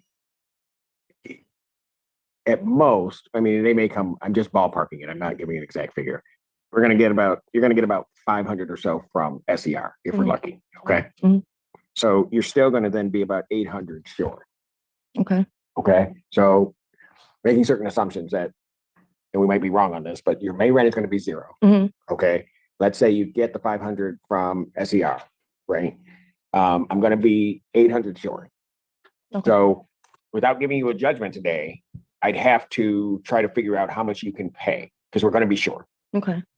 Okay. So how much do you think you can borrow from your sister? Whatever is left from the. Okay. I know you told me that. So let me ask you this. Okay. Because I got to deal with numbers here. Okay. Can you get 800 from your sister? Mhm. You can? But not today. Okay. She's So going surgery. She's a doctor. And she's Pardon? She's a doctor. I probably won't be able to contact her till Friday next week. She in surgery all this week. next Friday? To talk to her. Well, do you think by next Friday you can get 800 from her? How many days? That's 7 days. No. Can I get 2 weeks to come up with 800? If I knew that your rent was at 0, I would have no problem doing that. No, I really- don't have anything saying your rent is 0. Oh, but can y'all let them know that I stay in the income base? It's only right that they. I know, ma'am. Oh, you know what payment to person is? Pardon? You know what that is? What, income-based housing? No, Yeah, that's what I I've been doing said. this for about 30 years. I get it. I get the whole thing. Oh, they have to put it as, I don't got no income. They're gonna have to put it as a rent. I messaged my client and they have not received a notification from CMA yet. Who? Why would they? I just sent them the letter. It said, I thought it take 2 weeks to process the rent adjustment. I just sent it back. I sent it off a couple days. Ma'am, follow me here. Okay. All right. We're sitting here right now on the 19th. Mhm. What I'm trying to do is I'll give you time to get everything straight, Thank you. but I can't do that if I'm not sure of certain things. Okay. So one of the things I would need to be sure of is that your rent is zero, because that way then it's not. Bye, Renee. Don't worry. I feel the same. I will find a resolve. I will somehow, some way, I don't know, find his name, figure it out. I'm looking into Sycamore Apartments right now, but we will get the answer. Going to get the amount that you owe isn't going to get any worse. Okay. Okay, but I don't have that. Well, can you give me time to get So- it from CMA? They said it should take anywhere from 7 business days to 10. It's been 5 already that I gave them the proof that I've been fired. So you think CMA will have an answer by next week? Yes, they have me time to process it. Yeah. That's what they told me. Okay, but look, here's the thing. I'm just trying to save your housing here. Please. Okay, I know, but you got to help me. So what I'm trying to tell you is that if you're going to borrow the money to get that gap filled, right? I need you to do that. Okay. Okay, so that I don't, and you got to do that as soon as you can, because then I can say to the landlord, okay, we're going to wait because she's got this zero rent, hopefully for May. She's got this SER. If they come up with 500, but even if they come up with 3, I'm only 200 short at that point. Okay, you see what I'm trying to do? Okay, but you got to do your part. Okay, and so your part's going to be this: that you have to get that 800. Now, if you got to call your sister. That's where you're going to borrow it. Okay, there's going to be an answer hopefully from CMH coming, or not CMH, but CMA coming on next week. If you did it 5 days ago, right? So I'm going to adjourn this to April 26th, 2024 at 2 p.m. Okay. Come in person. Yes, you need to be here because I know this wouldn't work over Zoom. And so I'm going to be looking for the CMA and then the 800 that you were going to borrow from your sister. I'm going to be looking at getting a status about all of that. Got it? Okay. If it doesn't come through, there's not going to be a whole lot I can do. Follow me? All right. Thank you. Thank you.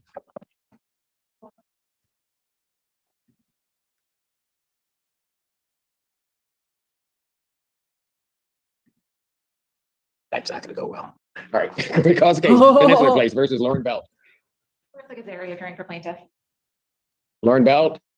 She was logged in earlier, but she is no longer logged in now. We just need to file. She was logged in. I think she's the one we call, right? Or message, even gone. Oh, she's got a doctor's appointment, and then I'm not going to read it all into the record, but this is from last week. Oh, no, this is for the hearing. For this week. Can you show that to Miss Kazari? And then what I'm going to do is I'm going to adjourn this out a week. 4/26 at 2 p.m. Oh, sorry. The That's number not the won't one get I any worse, but it took the time to get excruciating detail and tell us that. I think he lights up here. Peninsula Place versus Angel Jones. Area attorney for plaintiff. They are not checked in. Would you like to proceed? Your Honor, this is the one. Did I have you? Oh, I haven't had you sworn, I don't think. Do you solemnly swear or affirm testimony you're about to give will be the truth, whole truth, nothing but the truth, so help you God? I do. Go ahead. Your Honor, the party were here last week, and she had posted $620. She was gonna pay $700 by today. And I think that she was gonna deposit additional money into the escrow account as well. Well, I have, All right, so there's supposed to be 13 escrow after she made that 700 deposit, and then she was gonna pay the balance to plaintiff. she was supposed to say 700 in escrow that day, which she did. And then after that, I was going to release the escrow to the landlord, which they have not done. I have 1320 in escrow. How much does she owe? The amount that's being judgment is 1,000. She hasn't made any payments on the judgment, so $1,644.69, and the total due for today is $2,294. So we haven't. Did we just do our math wrong, or is that all? Does he only had 700 I think she had 700 that that day? the balance is gonna get paid today. Oh, she hasn't done that. Here's what, well, we're going to be about 300 off or so. Well, on the judgment, we're going to be 300 off. Well, I don't know why they didn't do this. I'm going to release the escrow to the plaintiff. I don't know why she's not here. And we don't know. She might have gone to the office and paid the rest, but I don't. So I'm just going to take it safe. We'll go to next week on it. See what we can come up with. What time?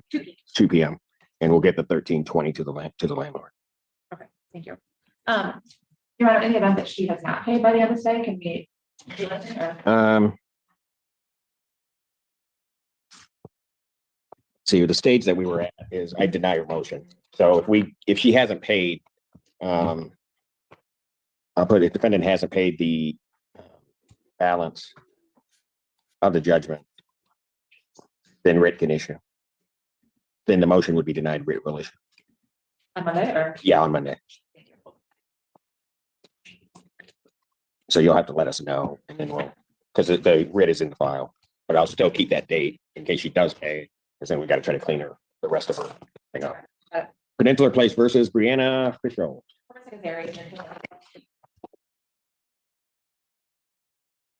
Maybe we should bump up to 2 times speed. since Hello. They're moving in slow. What's your name? Official. All right. And I think last week we were at 1871.83. We are at the same amount, but I have 85. Pardon? I have 85 cents instead of 83 for some reason. I got 2 cents. Yeah, okay, that's fine. That's fine. We'll give you the 2 cents. That's fine. Maybe. All right. Ma'am, how are you going to get this paid? I can get 900 today, and then in 2 weeks I can pay the rest. All right, but what, okay, in 2 weeks, I'm going to have your May rent Mhm. owing. So how are you going to get, how much is your monthly rent? 699. Okay. So when were you going to try to get that paid? I can pay that 2 weeks after that. Gotcha. I see where you are. All right, here's what I'm going to do for you. You're at 1871.85. What I'm going to do is I'm going to lock that figure in and I'm going to grant them a judgment. Okay. So that, right, just stay with me. Well, I know that sounds horrible when I say it that way. You will. So the 900 that you're paying today, that's from your pay, right? Mhm. Is that from your employment? Yeah. That's your job. Okay. And so then 2 weeks out, you'll have The rest of it. the rest of Yeah, that. April 30th. Okay. Here's what I'm going to do. I'm going to, no tribal issue. I'm going to grant them a judgment for possession. Okay. In that amount, the 1871.85. You pay 900 to the landlord today. And then what I'm going to do is I'm going to extend your writ date out to May 6th. Okay. So what that will do is you pay the 900, then you got to get the 971.85 in by the 6th. Okay. So that'll give you time to get that done. Okay. And then in 2 weeks from the 3rd, you'd be able to get your May rent and then you'll be caught up. Got it? That makes sense? Yeah. Does it? Yeah, I got it. See, some people listen to me and then some people don't. I say all these brilliant things and some people don't. All right. Okay. So we'll do it that way. We'll have judgment. Make sure to get the 900 to the landlord and then get the other one by the 6th. Okay, thank you. And Your Honor, we have a money judgment in this one as well. Yeah. Okay. A money judgment will also. All right, ma'am. Thank you.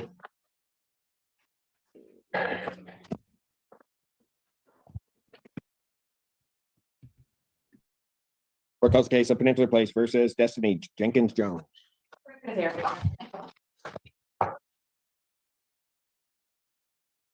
Hello. Hello, What's your name? Destiny Jenkins Jones. All right. I had $2,067.86 last time. Yes. Yeah, I got 1,200 today for them, and then I just started back working. So next week I'll be able to pay about 600. Hold on a second. Oh. Okay, you have 1,200 today. Yeah, I can pay them 1,200 today. You have that in cash? No, it's Okay, I adore this chick. She's so sweet and she jokes around with Judge Simpson. I absolutely love it. on my card. Okay, so you're gonna pay 1,200 today, Yeah, and then you said next week yeah, I can pay about 600. about 600. Well, I mean that's what I get paid. So a week now. All right. I mean, I can ask my parents for some help. Like, I'm not. Sounds like my daughter. Okay, let me ask this young lady. Yeah. When can you get this 2,067 paid off? However you get it paid off. I mean, I have a job now. I had to quit my last job, so that's why I got like behind. So I can pay 1,200. What? I'm just waiting for the plan. I'm telling you the plan. You don't like my plan. That's Did I say I didn't like your plan? because I said I could ask my parents for money. And I said, Whatever. yeah, that sounds like my daughter. I get it. I know how that works. So will they give you the money? Yes, they're my parents. Like, I don't know. People have a lot of bad things to say about Gen Z, but they are such straight shooters. I love it. Like, they speak their mind, and it's more of like a, I don't know how to word it, but like I feel like we had to like soften ourselves for anyone older. But like once you're an adult, they speak to adults like the adults they are, you know, even if they're not like mentally developed but until 25, they're still adults by 18. So her speaking to him like an adult, I don't know, I like it. Feels like she is standing up for herself. So after I paid the 1,200 today, where am I left at? Like, what's my rest about? Hang on, they gotta do math. You're at about 867, 80. Oh, my parents giving me $200 plus like the little 600 that I make a week. They could give me more than that. I have two parents. So I get you. I'm listening to everything you're telling me. no, my dad could pay it, but because I live by myself, I'd rather try to be independent. Do you know what I'm saying? I know. I get what you're trying to do. Yeah, Okay, understand what I'm trying to do. What all I'm trying to do is get you paid up before the end of this month. I can get it paid up. If it's Alan's like, I can help you be independent. $800 left after today, I can get it paid up. Okay, so here's what I'm trying to figure out. Okay. Can you get that paid up by next Friday? Because then what happens is that means I can do one thing. If you can't, I got to do something else. Well, That's all I'm what can trying to you do. What can you do if I can't? No. I'm just saying. I'm telling you that I can get it paid. If you're gonna make it a little easier, then we can talk. You're killing me. No, you didn't do anything. Really, you did not do anything. I am listening to this plan. If you don't mind, how old are you? I'm 21. Okay, so what you're giving me is you're giving me a 21-year-old's plan. All right? What's wrong? No, this is like talking to my daughter. There's this whole, everything's coming out. I know it makes sense to you. I'm just trying to get it to make sense to me in terms of what I have to do. Okay. That's it. Okay. I'm not trying to tease you or disrespect you in any way. I'm just saying. Advocating. That's what I was thinking of. She's advocating for herself, and I really appreciate it. I like it. I wish 21-year-old me had have advocated for myself and spoken with such confidence, because if you expect me to be an adult, then you need to also speak to me like an adult. If you expect me to be an adult, but you speak to me like a child, it doesn't gel. Yeah. I'm trying to just follow. Okay. Okay. But what you have to do is you have to tell me what you can do and what you can't do. Okay. And what you want to do. And then I can tell you what I can do and try to make this work for you. Okay, how can you make it work for me? Because I already told you what I can do. Because it's all about me. Okay, hold on one sec. I think he lit up a cigarette here. Did we miss it? Yeah, check it. Okay, watch Robert at the bottom. No. I'm just saying. I'm telling you that I can get it paid. If you're gonna make it a little easier, then we can talk. You're killing me. No, you didn't do anything. Really, you did not do anything. I am listening to this plan. If you don't mind, how old are you? I'm 21. Okay, so what you're giving me is you're giving me a 21-year-old's plan. All right. What's wrong? No, this is like talking to my daughter. There's this whole, everything's coming out. I know it makes sense to you. I'm just trying to get it to make sense to me in terms of what I have to do. Okay. That's it. Okay. I'm not trying to tease you or disrespect you in any way. I'm just saying. Yeah. I'm trying to just follow. Okay. Okay. But what you have to do is you have to tell me what you can do and what you can't do. Okay. And what you want to do. And then I can tell you what I can do and try to make this work for you. Okay, how can you make it work for me? Because I already told you what I can do. Because it's all about me. Okay. You got $1,200 today. You're going to pay the $1,200. Yeah. Okay. What I don't want to do is I don't want to give you a judgment if I can help it. Okay. Okay. That would mean me coming back to work or something? No, because I that don't would want to mean come you have back. something on your record that says you have a judgment. And I don't think you want that. Yeah, I don't want that. All right. So you can pay $600 next week, right? Yes, I can. Okay. Can you get that? What time's the hearings next week? 2 p.m. 2 p.m. Okay. Can you get that? Can you get that paid to the landlord before 2 p.m. next Friday? Yeah. Okay. All right. Some people can't. So I'm just asking. Okay. So if you get that paid, that's $1,800 of this. So it'll be about $267 or $270 short. Yes, and I can get that from my parents, but I'm gonna let you finish. No, you go ahead. No, I was just telling you because that's what I'm saying. I can pay the $600, that I get paid next week, and then whatever is left, I'll just ask my parents for it because that's not a lot of money. You know what I'm saying? Okay. All right. So here's what you do. Okay. You pay the $1,200 to the landlord today. Of course. Then and I'm going to set a hearing time for April 26th. Do I have to come back in person? I'm sorry, this is my first time in court. Me too. So we'll get through this. April 26, 2024 at 2 p.m. If you get all of that, so all of the balance paid to the landlord, you don't need to be here, but you got to make sure that happens. Of course. Okay. Okay. So I'm going to give you that opportunity to pay it off in a week. Okay. Yes. We're thank good? you so much. Yes. You're welcome. All right. Are you in school? Yes, I am. They're making it hard for me out here. Who's making it hard for you? The school? An insular place. Okay. No, okay. You're in school? Yeah. Where? Eastern Michigan. Studying what? Journalism. And listen, a minor in criminal justice. Wow. Okay. Okay, this, Are you gonna try to be a lawyer? no, I want to be a judge. This is serious. Oh, so you want my job? I see what's going on here. All right. All right. We may or may not see you next week. Get everything paid, and then you'll be all set. Of course. All And I wouldn't have to come back, right? You don't, as long as everything's paid, Yeah. you don't have to come back. That's All right? Yes. That's perfect. Destiny, thank you. Thank you. So You have a great day. have a beautiful day. You know, that was like talking to my daughter. I don't know what just happened. I have no idea. Court calls the case. So, first of all, Destiny is going to make a great journalist if she does go into that. I think she'll make a good judge because she's a straight shooter and she's still like kind when she's doing it. But she's like, so what are you going to do? You know, it's not like, so I was wondering like if there's any way you can help, like, you know. Dominus, I am going to slightly disagree only because of the amount of adults, like older people who don't know what a judgment is. I think like across the board, most people go in there, they don't understand. It sounds like it's very like ambiguous. Like it could be a good thing, it could be a bad thing. Like I would think I'm going to give you a judgment would be like that wording almost leads me to believe that I win. I think that's kind of how I would understand it. She doesn't want to be a lawyer, but wants to be a judge. She's gonna figure out very soon that you gotta do the one to do the other. And unfortunately, the problem is, I think a lot of people have the same like fantasy life of journalism, not realizing that there's so much before you get to like the fun part. There's so much not fun part. She is so cute. Like I could chat to her for hours, I think.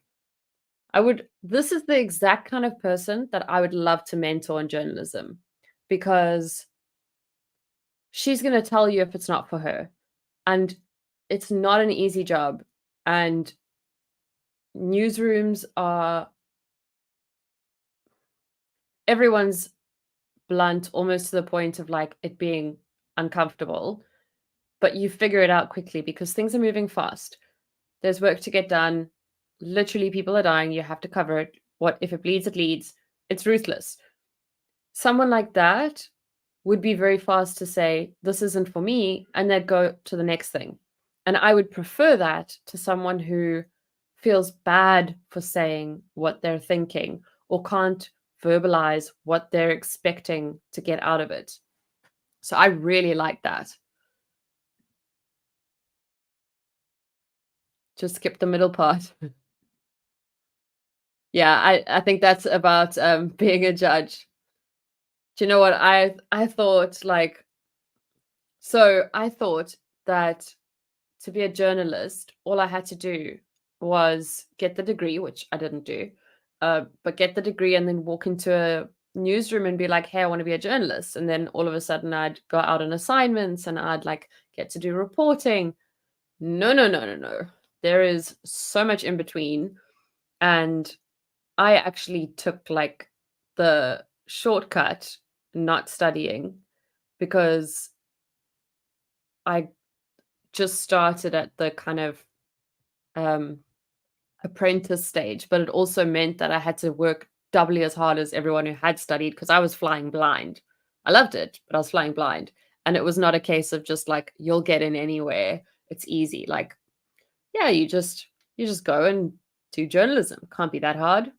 Ask good questions, take videos, record it. Case, Peninsula Place versus Jonathan Vernon. He's not checked in. You may proceed. Rent reading session is $19.42. Court cost of $230 for a total redemption of $1,300. Rent reading session is. I'm just going to move along through some of the default judgments because we're 1 hour, 8 minutes in and it's 200. There's 2 hours, 52 of the hearing. Some of it is a break, but I want to show the DeSantos thing that the whole title's about.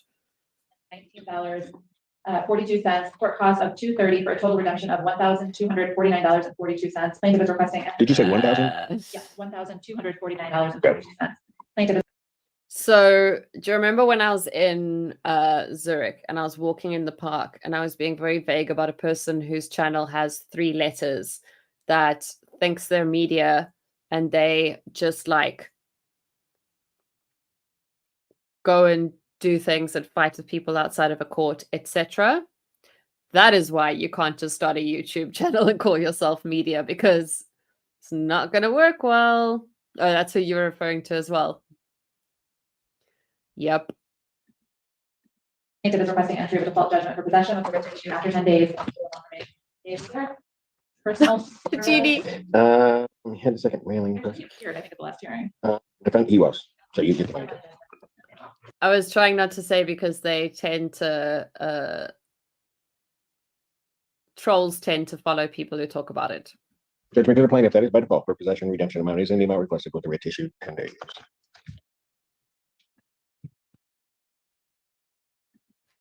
Peninsula Place versus Taylor Hawkins.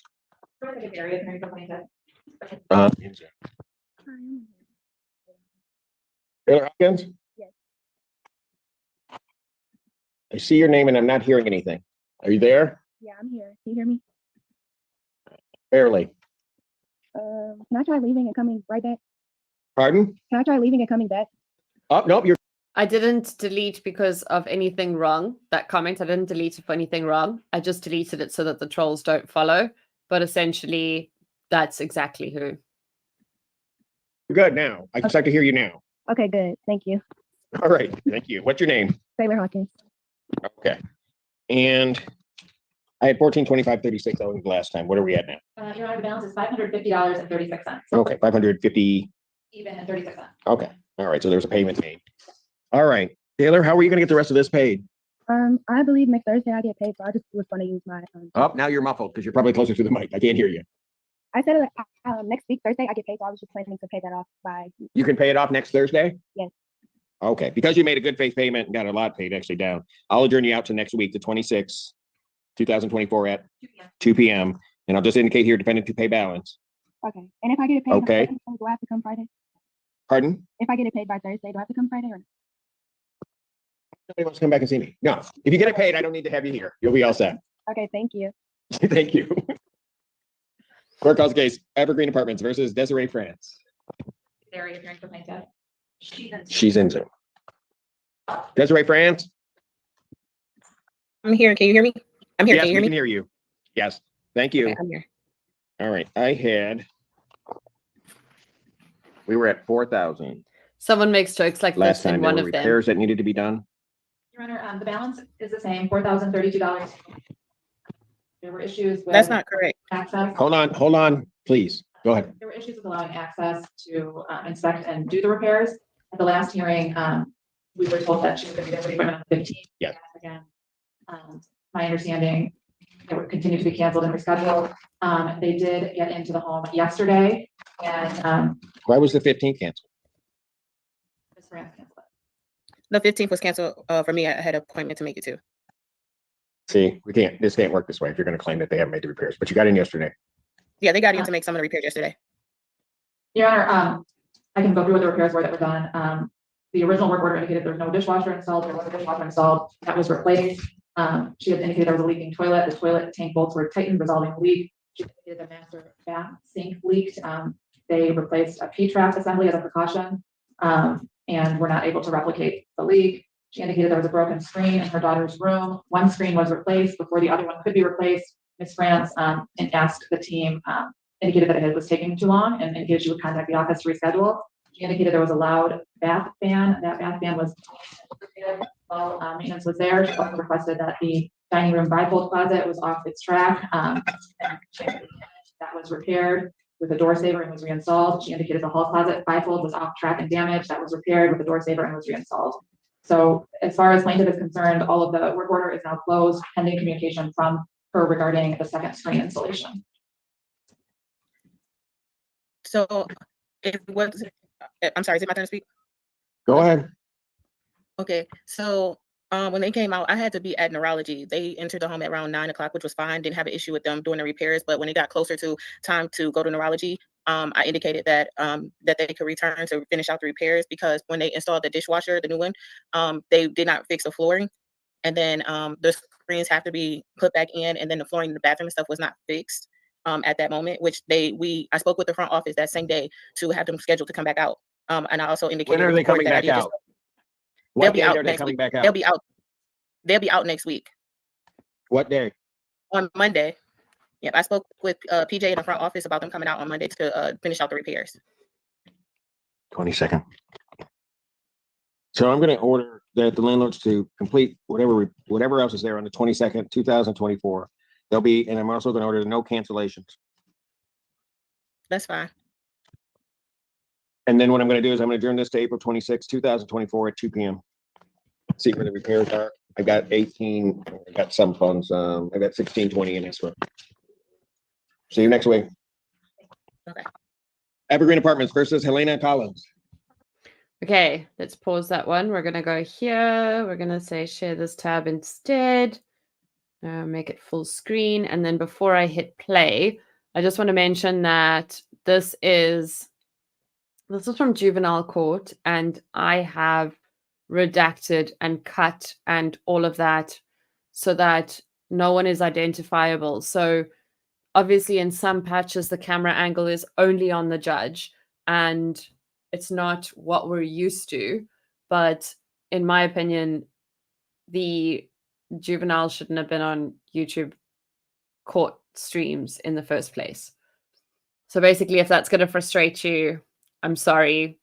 I just cannot, in like good journalism ethics will not allow me to show it as is.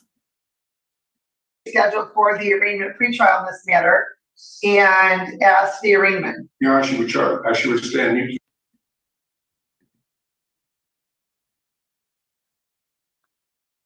Okay. And so today is the date scheduled for the arraignment pretrial in this matter and ask the arraignment. Your Honor, she would stand mute to the charges, waiver form reading of those charges, and ask to plead not guilty. Right, the court waiver form reading and to plead not guilty for the arraignment and as to the pretrial. Your Honor, it's my understanding that in return for a plea to the driving while license suspended, the no proof as well as the expired plates would be dismissed. Further, my understanding that that was no insurance would be dismissed. It's further my understanding that I explained to her constitutional rights. She understands those constitutional rights and wishes to accept the opportunity. Is that correct? Yes. All right, please raise your right hand. Yes. All right, and you're the plea that your attorney placed on the record, correct? Yes. As to driving while license suspended, how do you plead? Guilty. Counsel? No, Your Honor. All right, and please run your claim. Thank you. Ms. Gaines, back on November 3rd of 2023, you operating a motor vehicle in the city of Wyandotte. Yes. So there come a point in time when you came to the attention of the Wyandotte police officer. Yes. And there's a traffic stop. Is that correct? Yes. When he asked you for your driver's license, were you able to provide him with a valid operating license? No. And was that because it was suspended? Yes. And you knew it was suspended? Yes. That's satisfied. Court is also satisfied the plea is knowing, voluntary, and factually accurate. The court will accept your plea per the plea agreement and dismiss your counts A2 and B. And counsel as to sentencing. Your Honor, Ms. Gaines has a couple more to resolve. She's following along, trying to get license back. I believe they're all out of Detroit, which of course is going to take some time. She understands clearly that she is not to operate a motor vehicle. We've discussed that again as early as this morning. With that said, Your Honor, we're asking for costs and fines. All right, ma'am, how did you get here today? I drove here. I discussed that with you, Your Honor. So, ma'am, okay. You're aware that in the state of Michigan, driving is a privilege. Yes.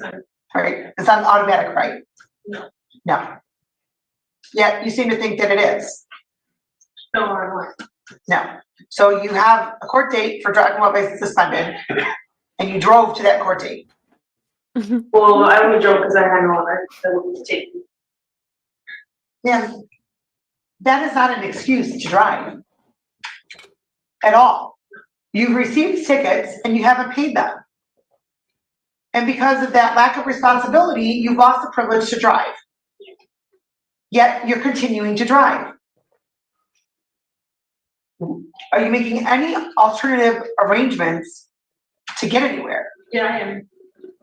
Okay, so why didn't you make alternative arrangements to get here today? Because I didn't plan properly. Why not? Lack of responsibility. Well, all this lack of responsibility is going to cost you a lot of money, ma'am. Aren't you tired of giving your money to courts? Well, I mean, I guess technically you haven't given your money to courts, that's why you're suspended, but. Ding, ding. How many tickets do you have out of 36th district do you have to pay? Just one. Just one? With you. No, that's 23rd district. Is that the only ticket? Is that the only reason why you're suspended? Yeah. She told me, she thought she had a trip to Florida. They charged me, I got pulled over for using my phone. That's it. For using your phone. Did you pay that? Did you get a ticket?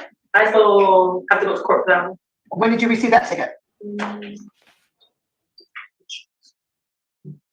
Recently? Yeah. Yes? Yeah.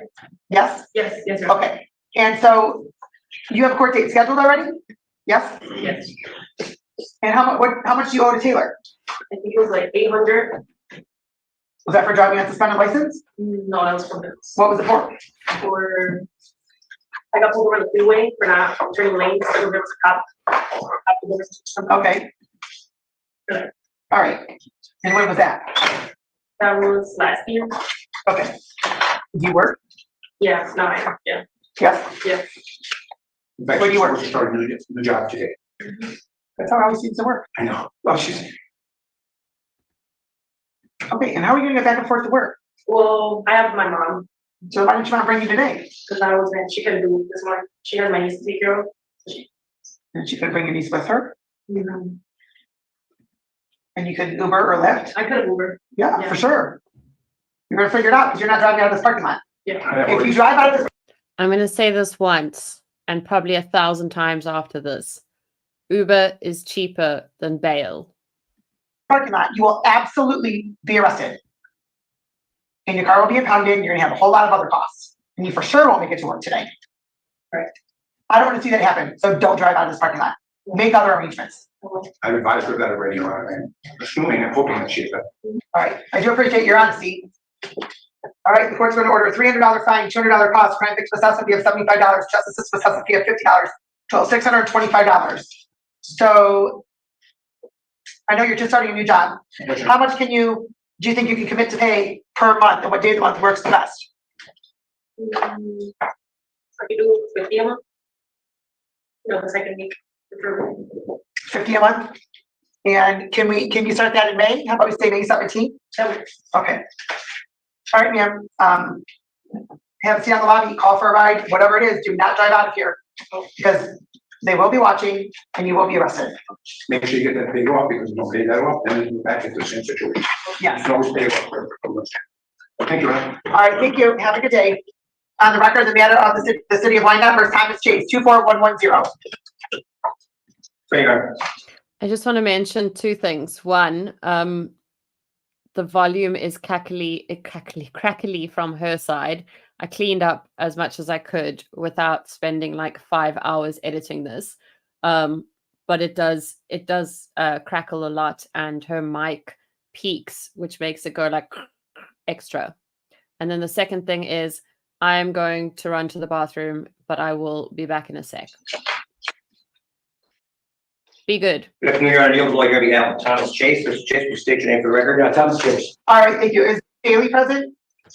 Okay, and Ms. Bailey, you can step forward. I'm gonna have you step forward just a few moments, okay? So if you want to step forward, just have a seat in the in that first row. All right, thank you.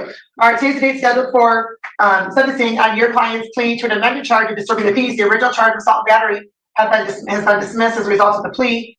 And counsel, do you have an opportunity to review the report and recommendation with your client? Yes, Your Honor. We've gone through it. He advises there are some small factual adjustments. right, we'll get to that. There are a couple of things that were brought up, not particularly material, is age is, he's slightly older than he was. He's 64, not 63. He completed, I guess he was up to the 12th grade in high school, not 11th as indicated.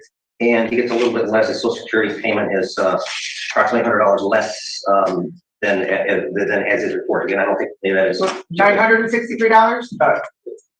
It's $1,063, but I just got a notice from the state that they cut me off for, I don't know how much they were contributing to the total, but the Social Security Administration cut me off they're taking out 106 for about 10 months. Okay. Okay.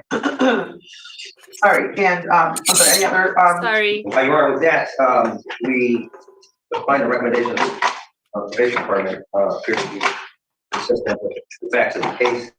Another thing the client wanted to bring up is that he does not have a medical marijuana card, but he feels he does have a medical need for it. He's had to go to the trouble of getting a medical marijuana card. Before he goes through that, he wants wondering what the court's position is. Since in fact he gets a legitimate prescription, how would that affect the probation?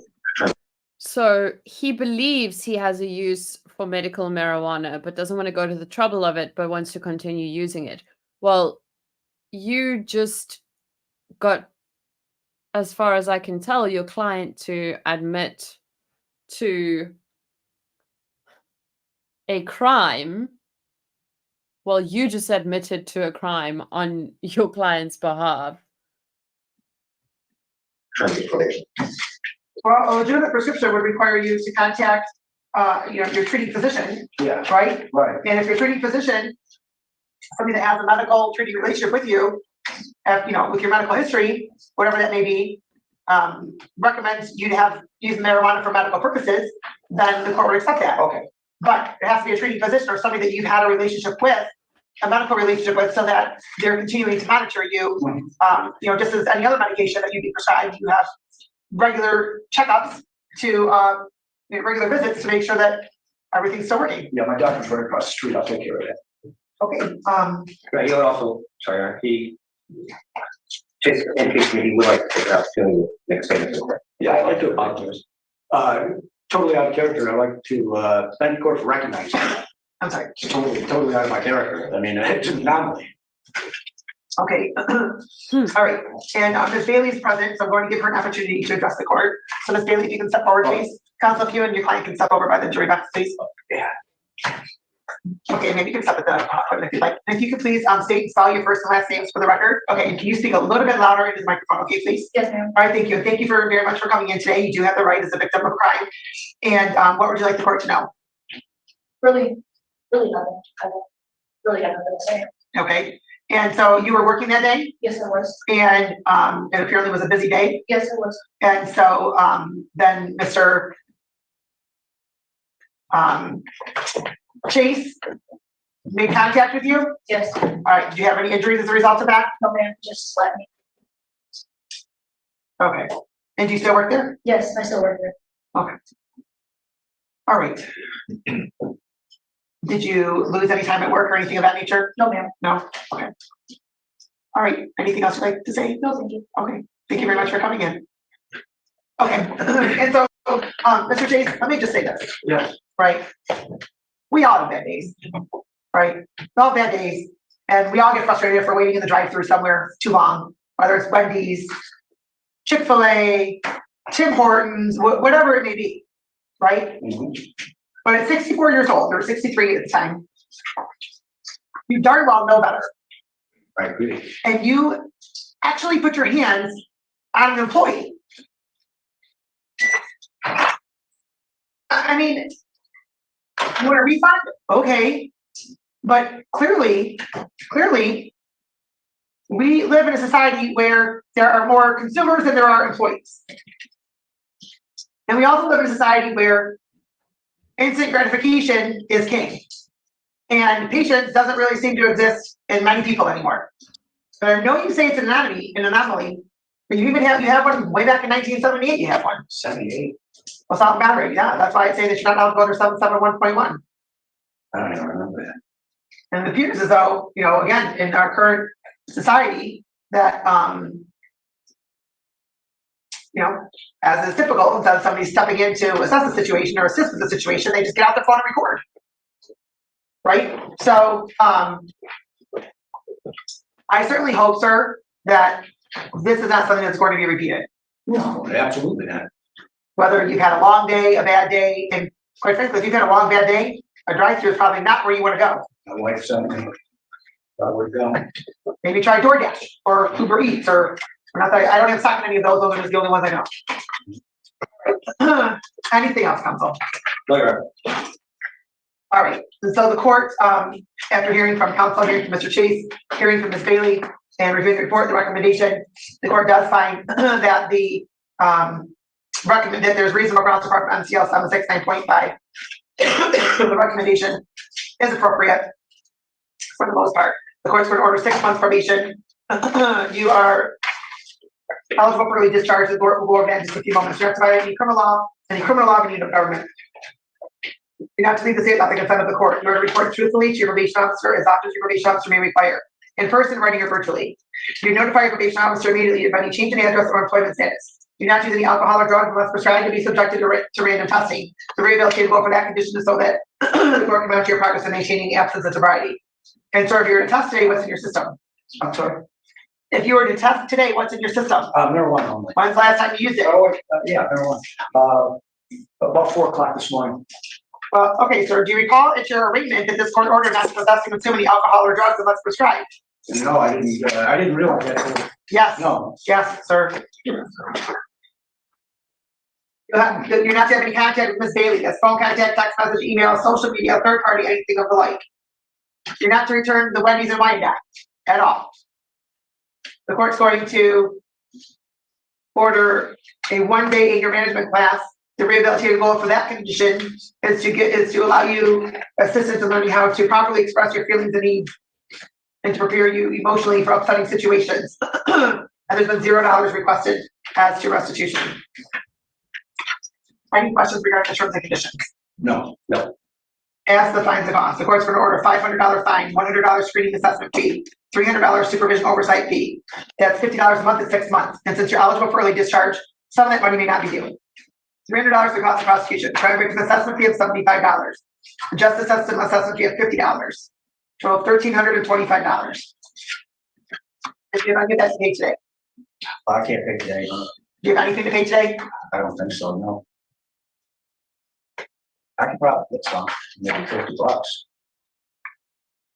What type of payment plan are you proposing, sir? Over a 6-month period.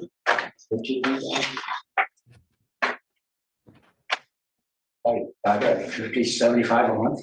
Okay, let's do $50 a month. If you can pay more, then you can pay more. Okay. Okay. And what date of the month works best for you? I get paid on the 3rd, so like give me a couple of days after the 3rd. So the 5th?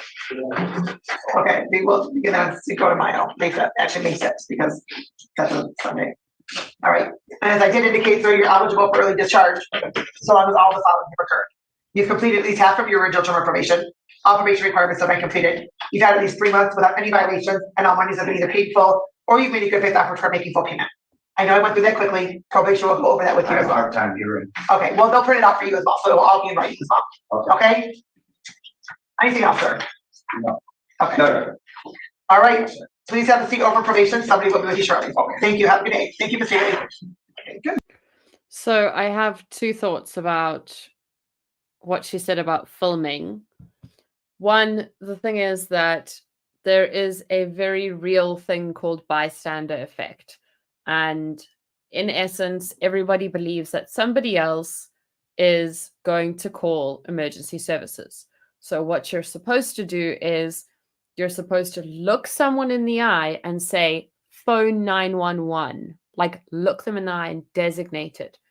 2, it is frustrating that people film rather than stepping in, but stepping in could 1, escalate the situation, and 2, mean that there's no documentation of what happened. If you think of the Apple River trial as an example, if we didn't have all of that filmed, then the story could be very different, the outcome could be very different, etc. I mean, I disagree with the verdict, but it's positive for investigators that there's a lot more media that's available when these kinds of things are happening. I don't think it's necessarily a bad thing. You don't want civilians stepping in to stop something. He slapped her. It doesn't sound like it escalated from there. If someone else had have stepped in, it may have escalated further. I don't think it's a good idea for civilians to get involved. Plus, he's stoned, so he won't remember it. Crazy old dude. I know, right? I almost took this one out, and then I was like, hold on. This man is just so nonchalant. I saw this funny TikTok that's like, you know those girls who are so like nonchalant? Like, how do they do it? I'm very chalant. That's all. Good morning. I'm sorry, good afternoon. I apologize for your wait this afternoon as well. And your name, please. Okay. And who do you have with you? I am Princess Walker, children's protection. And Heather, I'm sorry, what is your relation to? I'm her mother. Mother, okay. And so this is a matter that.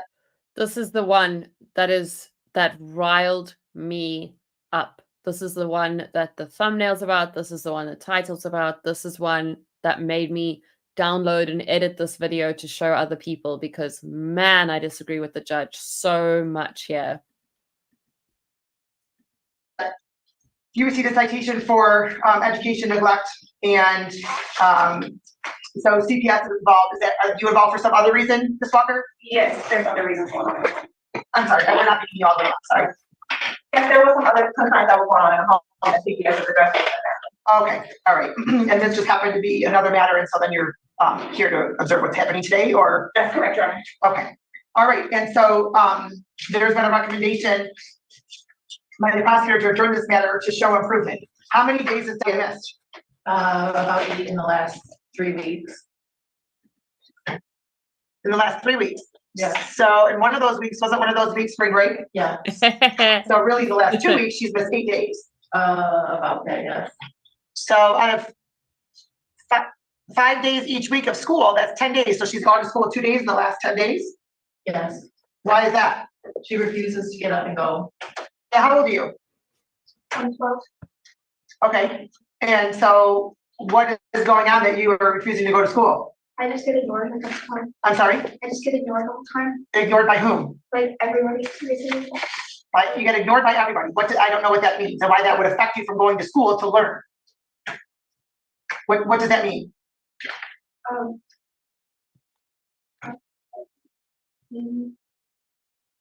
Well, so you are getting ignored by people. How does that affect your learning? I would think that would be the best environment for learning at all, because then you can just focus on what the teacher is telling you.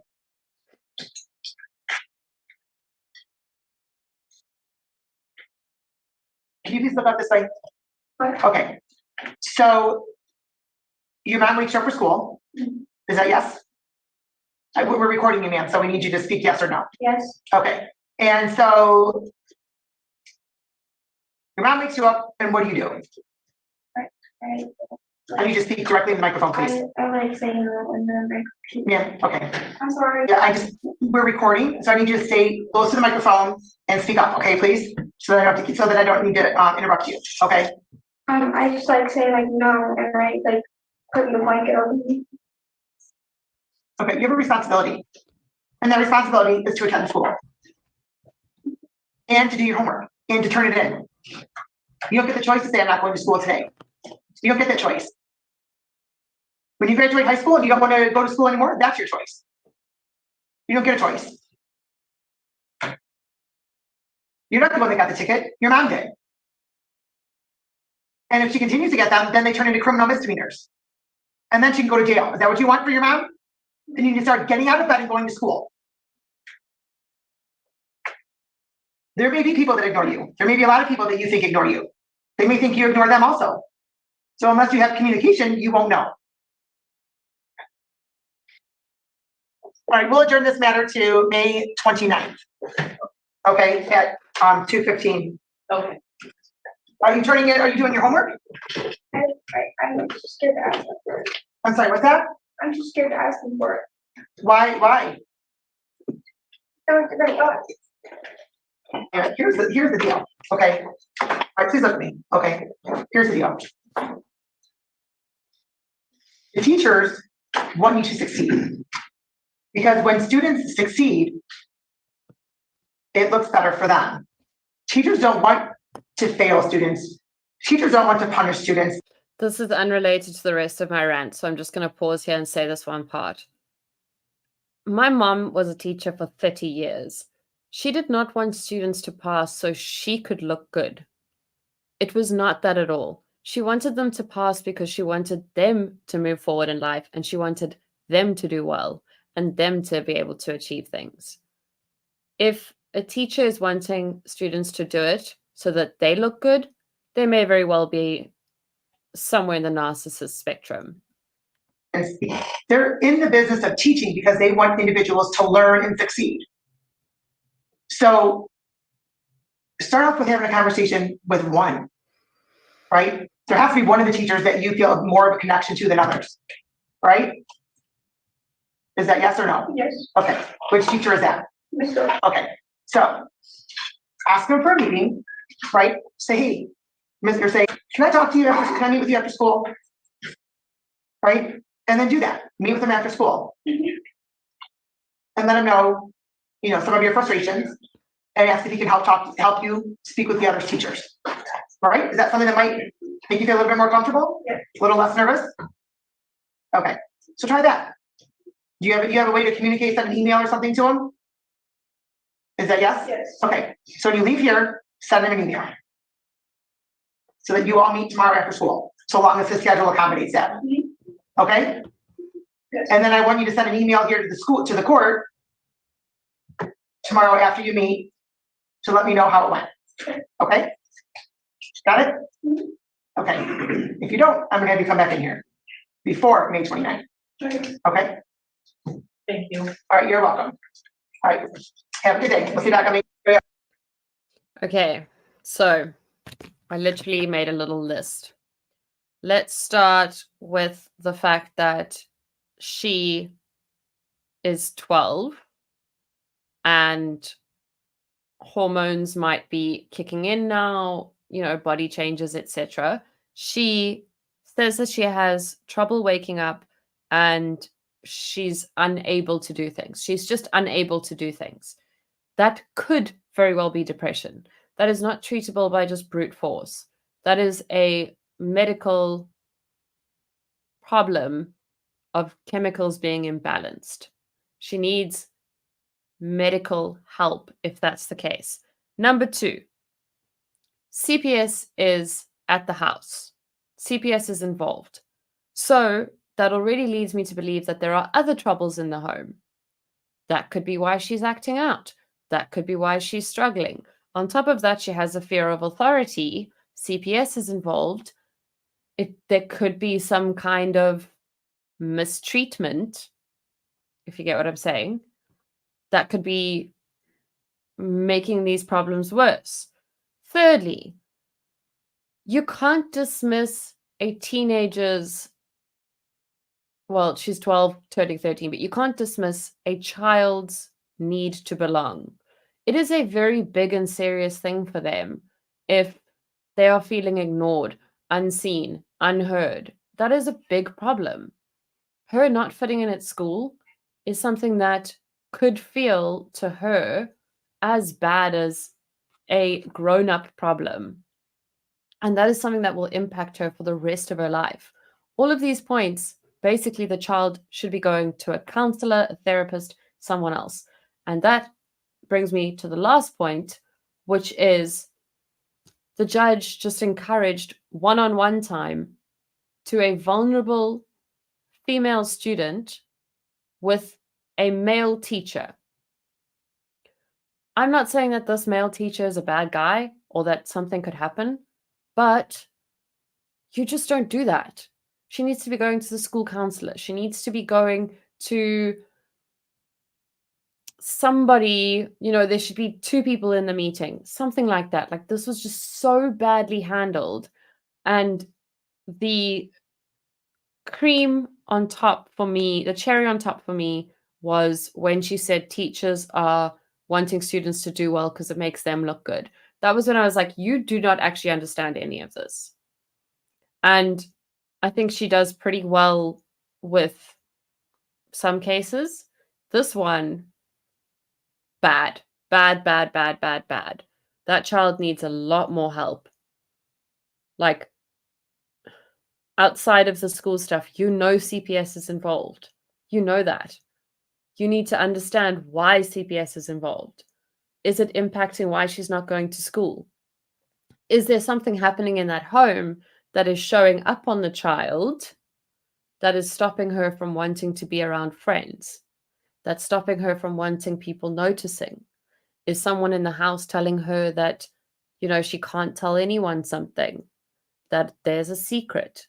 There's so much more than just like, if you don't, and I also don't like the threatening that the mom will go to jail. Like, hello. Anyway, the rest aren't as bad. That one really, I can actually feel like fire in my chest. Good afternoon. Your name, please. All right, thank you. Your name, please, ma'am. Okay. And you're not correct? Yes. Okay. All right. And so, your black eye and your left eye? It looks as though, it looks as though something happened to your left eye.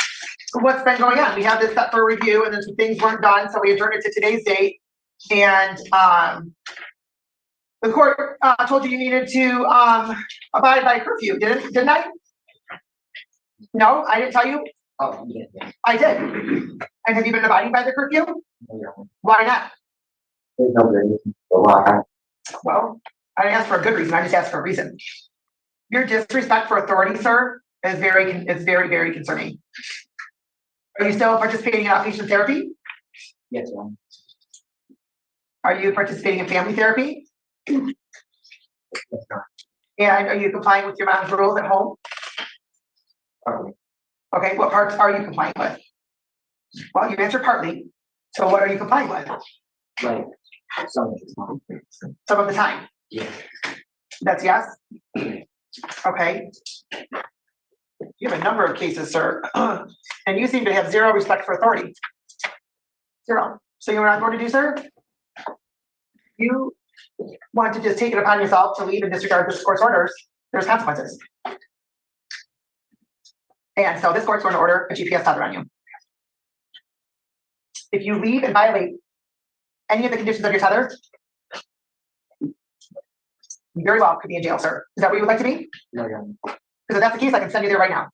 Is that where you want to go? No, yeah. Then I suggest you start following the directions of your parents, of your grandparents, and you follow the orders of this court. I just thought of another thing relating to the last one that frustrated me so much. To me, it is clear that the child has a fear of authority. This judge taking that tone and getting angry with her and making her feel like she's in trouble would get the opposite result. If she completely softened and came across more like, so what's actually going on? Like, what is going on at school that you're struggling with? Where in your body do you feel it when you don't want to go to school? Is it in your chest? Is it in your hands? Have you found that any classes make that even worse? Do you feel like the workload is too much? Like, is there anything your parents can do to help you? If she just softened it and spoke to her in a way that could get to the bottom of it, the outcome would have been so much better, because that child has got problems at home, allegedly.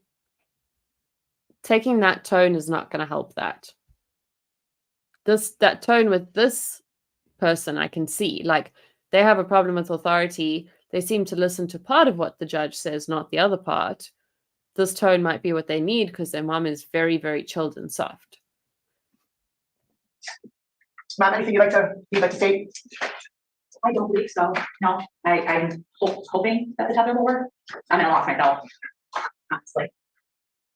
Well, I have some concerns that Brendan's going to stick around while we wait for the tether company to come here, because they're going to come here. So that's more money that your mom's going to have to pay for them to come here and for the monthly monitoring costs. Because you choose to just do whatever in the world you want to do. That's not how this world operates. I'm sure there's a lot of things your mom would like to do, but she can't. So while we're waiting, Mom, if you don't have any objection, I will have him sitting on that bench right there, waiting, hands up to the bench, waiting for EMS Heather to get here. Do you have any objection to that? Okay, you're gonna go right on over here, sir. You're not free to leave until after EMS Heather gets here. And the court's going to order that you have specific curfew times and that you are technically will be on house arrest other than going to school, your house, or your grandparents. And just so you know, sir, they're going to be able to see where within the school where you're at. So if you're not in class and you're expected to be in class, that's a violation. Do you understand that? Yes, Your Honor. And if you were to test what's in your system today, Negative. and where are you getting that from? My friends. Your friends. Anything else in your system? No. No marijuana? No. Did I already have you doing random drug testing? Yeah. Have you been doing it? I haven't yet. You're just gonna fight for the record, please. Hi, this is Marcia. I hear you. I hear you absolutely. I think what frustrated me was that it felt like she didn't have the empathy. You know, like she drilled so much, so hard. Why aren't you doing this? Why aren't you doing that? Why aren't you doing that? But she didn't do it in a way that she could get an answer, like a truthful answer. And even if she had said, listen, CPS is involved on other things. I want to understand more what's going on. I'm going to order therapy, whatever, you know, I would have been fine with that. I think it's how she like minimized everything and shouted at the child that just like, yeah. It's like, I think she dealt with the others pretty well. And that's also why this one frustrated me, because you can't, when it comes to kids, you can't just take the same approach for everyone. And I can tell you one thing for sure, like if someone takes that tone with me, I don't hear a word. I shut down completely. I don't hear anything, and I couldn't actually be bothered to give you the time of day, and I might be scared of authority, but at the same time, I am defiant. So nobody wins. The mom's not going to get the results she wants. The judge is not going to get the results she wants. There's going to be so many more CPS visits. There's going to be so many like problems from the school. There's just, I get that the courts need to come across as a place you don't want to come back to, but I really think Simpson's approach gets better results than hers. Yeah, and I think that's kind of why it was such a contrast to me, because like there's a video I watched today where a woman came in, she hasn't been paying her rent. Like by all accounts, she should be shouted at like this. She's not doing what she's supposed to do. She keeps saying she's going to do things and she just doesn't. But she literally burst into tears, needed to sit down. Basically, what's happened is she was trying to get on top of things, and then she lost both her parents back to back. And although that doesn't change that her rent needs to be paid, she really just needed somebody to listen to her for a few minutes and go, I get that this is really tough, and I get that there's just so much going on. We do need to fix this. Let's figure out how. I think that like that would, it doesn't have to be a therapy session, but you also don't have to be so harsh with a child that like, how is CPS being involved not a big deal to her? Like, why is CPS involved? Wow. I can't imagine having to do like juvenile arrests and that sort of thing. It can't, like, because you also surely know on a level that their brains haven't attached, right? Like, you know that they can't be rational, but they also just can't be lawbreakers. Most of the judges I've dealt with had her demeanor. I've always left there thinking, what an but more than how can I fix this to not come back yet? That, yeah. Yeah. You aren't looking for you aren't looking for solutions, because you may also, depending on what's going on, just be triggered. You know, like if someone's in a trigger state, that nothing, like if something is going on at that house and that person is not wanting to go to school because of things that could be discovered, then they may just go into a state of like being triggered and not hear anything anyway. That is so true. This is so, so true. If a 12-year-old is in front of a judge, there are things the court will never fix. And that's what you'll see with this one and the next one. There are problems that I don't know how it's not going to come to an end. I don't know what the solution is. The mom doesn't know what the solution is. I feel like perhaps if these moms had have landed up in front of Judge Boyd, they might have had a better time, maybe with more solutions.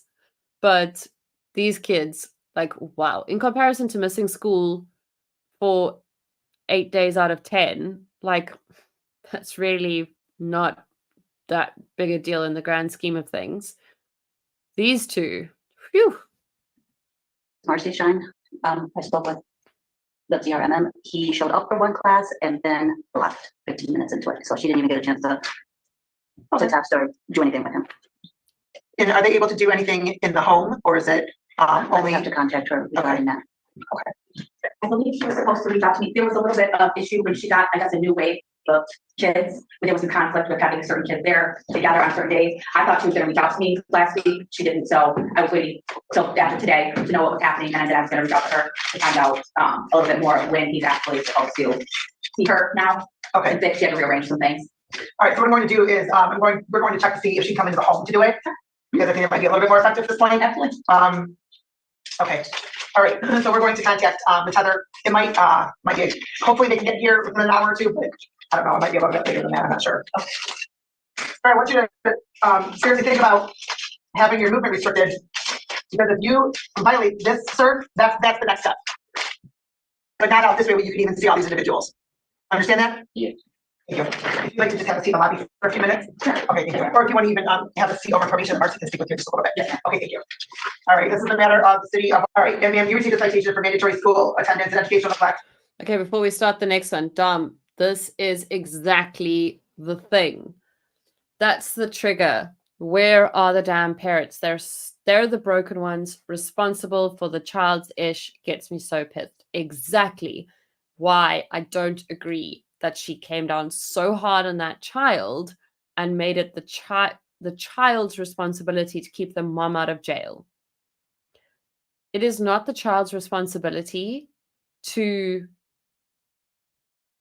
be able to function like an adult, right? Like, I get that you're saying, you know, one day you're not going to be able to do this, you're not going to be able to miss work. Well, you might actually, because you might actually have resources to get your own stuff together, and you might actually come out a better human if the adults in your life treat you how you're supposed to be treated, or someone intervenes.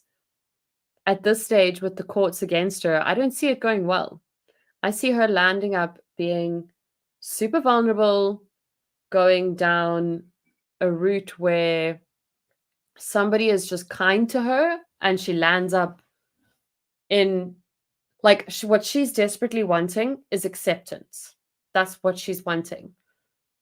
It doesn't sound like she's getting that at home, and she's not getting it at school. Do you know who's very accepting? Gangs. You know who's very accepting? Predators. You can't, like, the parents need to be the ones responsible, and the parents need to be the ones that are being spoken to in the court, not the 12-year-old. Okay, this one is a doozy.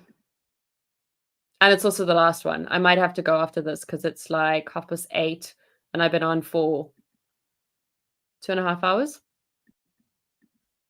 regarding your son, correct? Yes. And you attend the middle school? Yes. All right, and you had an opportunity to speak to the prosecuting attorney today, correct? Correct. And this had previously been adjourned from February 28th to monitor attendance and grades, and it appears as though there's been improvement, and so the prosecutors recommended to delay process matter. Is that your understanding? Yes. But I would like to also state, Your Honor, even when there's a temporary little improvement in him, you don't see him here today. I did send him out of school. He wouldn't get in the car. And I'm losing control. You signed him, you signed him out of school for him to come here He's today? here with me today. He thinks I can buy him. I have this issue. It's beyond that. He thinks because I'm successful and I have whatever he thinks I have or own, that he's okay and I can just get him out of things. However, this is beyond him.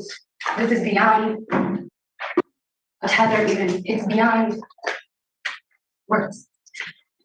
Okay. He's 5'5", 108 pounds solid, plays sports. He's not gonna be able to play sports if he don't go, or if he doesn't continue his grades. I'm losing control. I'm asking for help. And so you signed him out of school, and so where did he Sorry, but this is exactly why I had to show it, because I watch a lot of live court, a lot, and I've also learned to not take things on board. But this one, I thought about it nonstop. I went back, dug it up, redacted it. I spent about 2 hours editing it to get all of the information out, because also, like I said in the beginning, this full stream, first name, surname, school, parents' names, teachers' names, all of that was posted on YouTube. So what I was heading towards with the case number and the statistic is it's not exactly hard for people to find her either, because they put all that identifying information out and they know that there's something wrong at home. Really not a good thing. It's neither the court's nor the school's place to parent the kids. Parents need to be put back in the place where they are responsible for what their children are doing until legal adulthood. Agreed. And I think the courts have had to step in because parents don't want to take responsibility. I mean, Steve, if you remember during the Jennifer Crumbly trial, how many people were getting upset that they had to essentially be responsible for their child when, you know, teenagers will do what they'll do. You have to literally be responsible for that child until they're 18. And that's the responsibility you signed up for. Like, I joke with my mom, thankfully we have a good relationship, but I joke with my mom, like, I didn't ask to be born. Like, the child is a child. They are your responsibility till they're 18. Whether they do what that person did or they go down a path of grown-up sweets or they are brilliant, they're your responsibility. You signed up for it. You made that choice. Even if you made a mistake, and I do that on purpose because what you're going to preach to your kids is exactly prevention of mistakes. They are not a mistake, they're a human, and you're responsible for them. Did you put him in the car with you? I begged him. Even the school officer and the principal seen and heard it all. I didn't know. My words mean nothing. Your words, he was too nervous maybe to come back to you because you kind of called him out on something, and his reaction was he was uncomfortable at night, and that's why he wasn't able to wake up for school. That's a loss for words. He was supposed to stay with my brother because it's an authority thing. I don't know if my voice just. Oh, I remember that. Because where does your brother live? So what's your son's name again? And he's about 5'5", solid, 180, 85 pounds, very athletic. I mean, he is an IEP program. We noticed a little bit of his learning curve with reading, but everything else there shouldn't be an issue with. He's not doing his work. We're losing him. This is well, bad. Well, we can do one of a couple things. And on the note of Jennifer, I would have had mad respect for her. I have massive amounts of respect for this mom because she, although she's leaning on the court to help, she is very clearly trying. She's trying hard. She's come to the judge for recommendations. She's working with the school officer. She is trying. And that to me is more important than the court not getting involved. Like, if you've done everything you can and you realize your child is not functional in society as they are, then get help. That should be the most like clear thing. You can, we can adjourn this and I can order he appear at the next one. I told him you ordered him to, and he fought me tooth and nail. When we last seen you, or last court date, you said, what is it? Are you just upset because you don't want to listen to your mom? And he said, no, I'm just uncomfortable. Just those couple of words that you asked him, and I said, she also requested that you came back because you were here the first time with me. And I would like you to also go there and tell her your side. I don't want to quote a word to you because I want to know how you feel inside. I want you to explain to her why you're not going. And I understand it's only a couple more absences.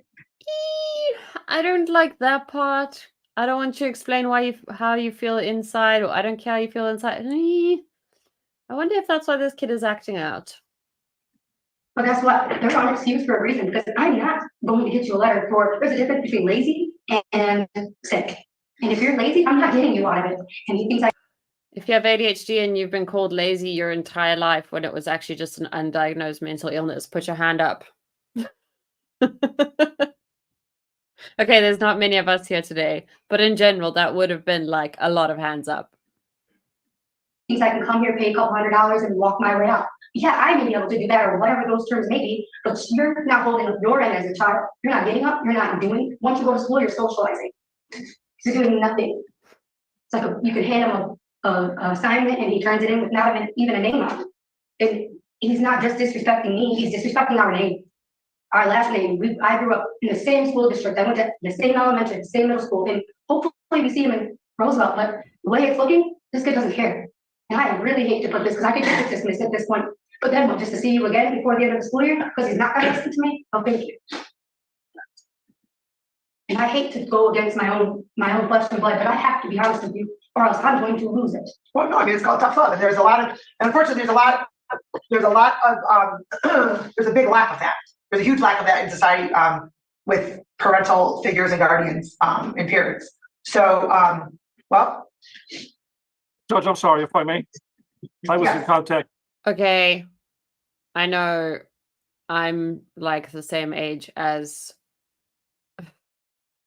some people's kids, but I really get so annoyed when people in their 40s, 50s, 60s say things about parenting, because who parented the current generation?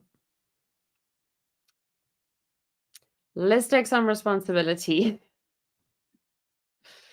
With the truancy officer. He'll be coming to court pretty soon on a prohibitive conduct. So I just spoke with the truant officer today. So. Okay, so you know what I can do is, well, we can null the process, or I can adjourn this the day that he's coming to handle that, both, whichever you prefer. Sure, the truancy officer heard the whole conversation with on the walk out of the school. They heard me verbally tell him, you requested him here. Now, was that on the truancy officer was able to read that throughout the records? Maybe not, but you did in lighter terms kind of request him to come today, and I let him know that, and he took up.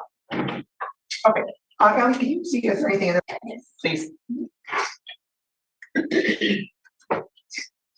Well, Judge, I'm not sure it'd be in the system. I mean, I think this just happened today. Oh, it was just today. Today.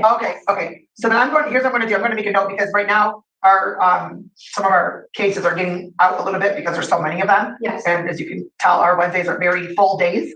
And so I will make a note that is going to. I'm a journalist. I will always give devil's advocate sides. I will always, like, I debate for fun. My two options were journalist and lawyer, so. Be on the docket within the next couple of weeks. Okay. And so then I will adjourn this one as well. Well, instead of doing the nolle process, what we'll do is we'll hold off on the nolle process, and then we'll adjourn this, and we'll put into things, programs costing up to $8,000 at this point. I'm willing to take a chance. I can't lose him. Is he in any therapy? Supposed to be. He doesn't go. No. All right. Why does this kid get the therapy thing, but not the other who has CPS in the home? Well, I'm in therapy and I attend without a doubt. I'm trying to show him that this isn't the way life works. well, has he gone to any of the appointments for therapy? Intake. The initial intake. He used to go to the guidance center, and I was trying to get us both together as family therapy because he told me if I did it that way, that he would go. So I leaked out and I tried, and all he made it through his initial intake.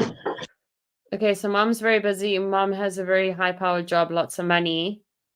Kid is acting up, wouldn't go to therapy on his own, but agreed to do therapy with her. I'm not a psychologist, but I suspect that he is acting out because he wants time with her. Maybe. When was that? This was in the middle of the second week of February, I want to say the 14th and 16th. Was there a teacher at school that you know that he is okay with, or? He has to talk to all of them. He's always in trouble. He's always up to no good. They have done everything in their power to help me. They're looking into moving him to schools. Yes, but I haven't told, we have the principal and I decided to not tell him that we were trying to get him in there because we know what he's going to most likely do. And he's going to most likely say no or react as if he don't have to go to school in the meantime at all. Right. Well, you're trying to put me in a different place. And Wait, is that like a special ed school? Like, is he, she said was it, so is it like, is he on the spectrum? Is he, I didn't see what the school's name was. Did anyone see the school's name?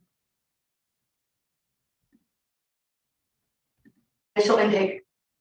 He used to go to the guidance and I tried and this was in the middle of the second week of February, I want to say the 14th and 16th. Was there a teacher at school that you know that he is okay with, or? He has to talk to all of them. He's always in trouble. He's always up to no good. They have done everything in their power to help me. They're looking into moving him to schools.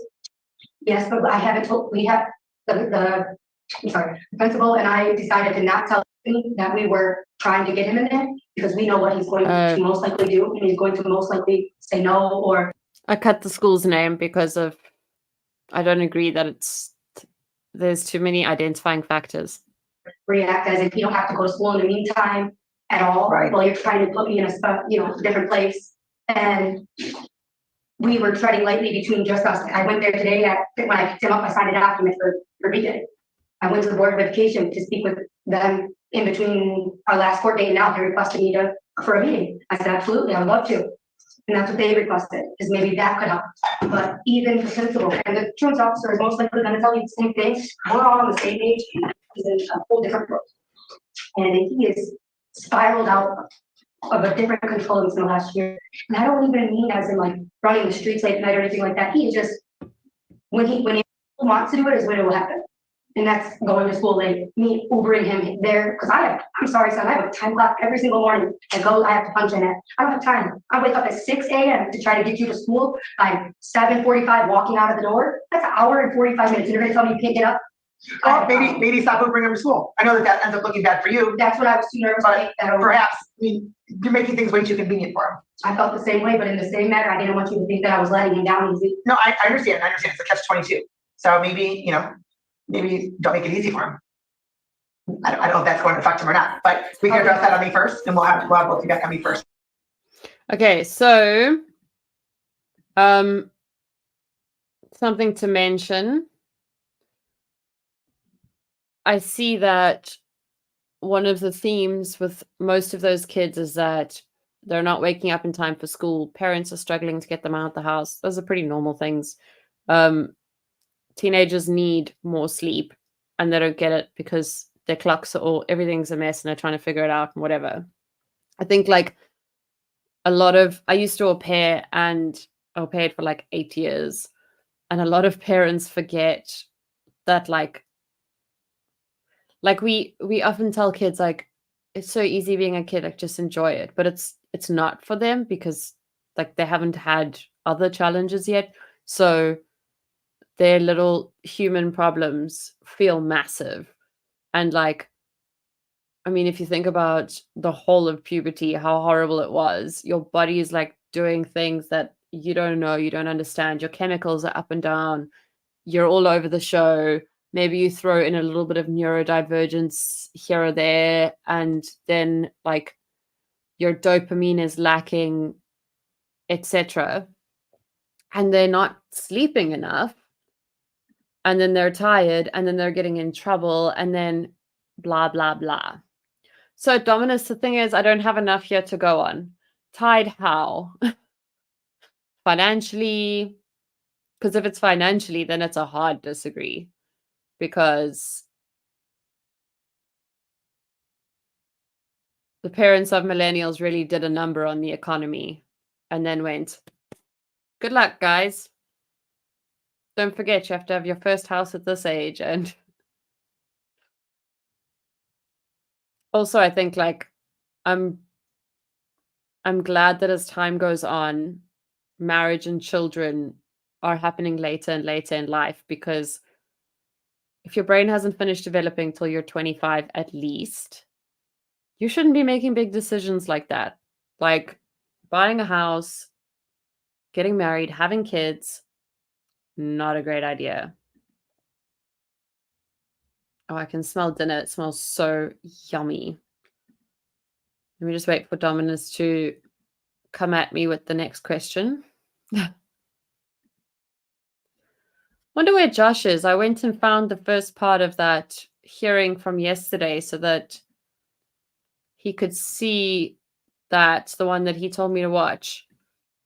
And now he's not here.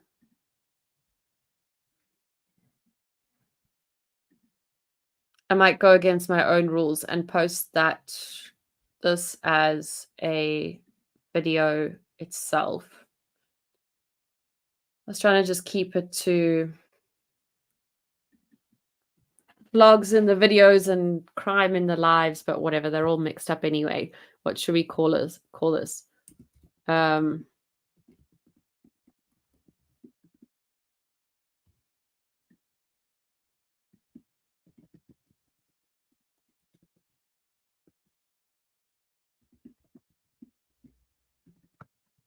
don't really want to make it clickbait, but I also want to make it clickbait so that people see that this is like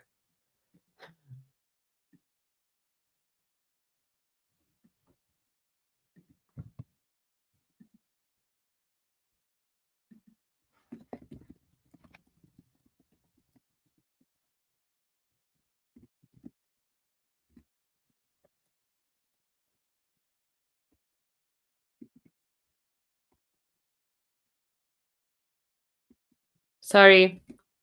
Should have put music on or something while I type this. Let's see, I added some new music. What's this one?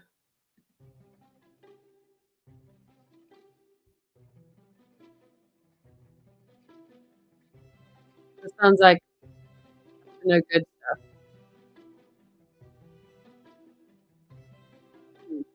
Okay, just like-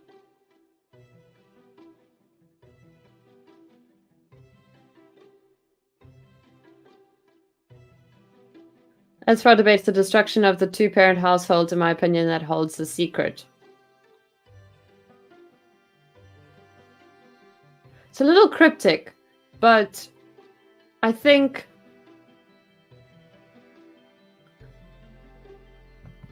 that I prefer for there to be one-parent households if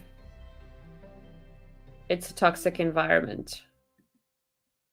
So I do appreciate my parents' age and that sort of thing for just don't stay together for the kids. Doesn't work out well for anyone, especially the kids.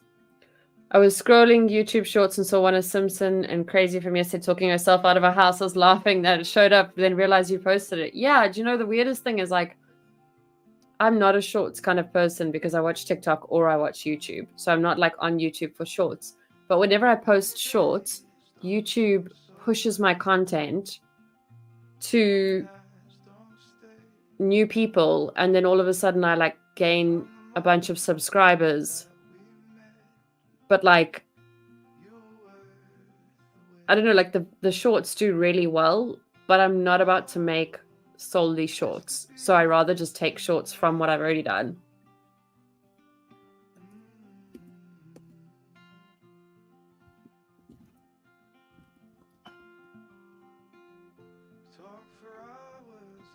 The song is so good that I wouldn't expect it to be a copyright free. That sounds really mean, but you know what I mean. Okay, let's make a quick thumbnail. Draws the people to the full content. Yeah, so I don't know if people even realize that you can click the related videos thing.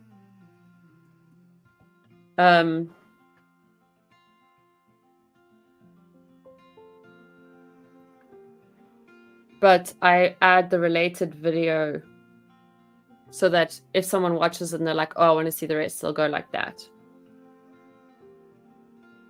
If a relationship is toxic to begin with, then kids will never succeed. Yep. But if you're getting married before your brain's even finished developing, then I think that's like the easy way to set yourself up for failure. Let your brain develop. Figure life out. Now I need to think of a thumbnail for this, and I don't.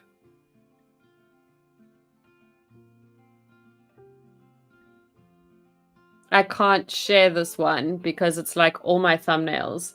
And if people happen to get up to nonsense, then it's going to wreak havoc in my life.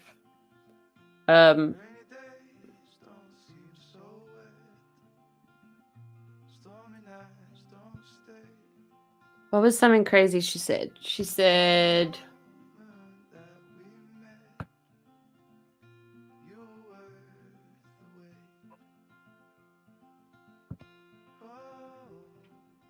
I don't even remember.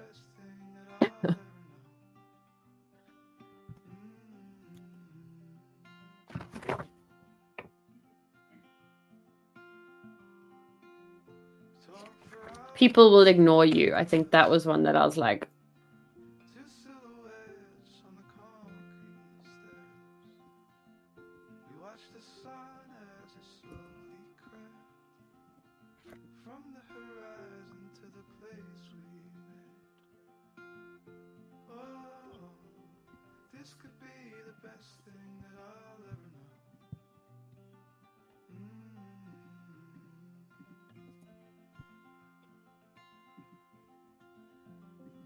Good song, right? Like, considering it's... I think I pay like $10 a month for this platform.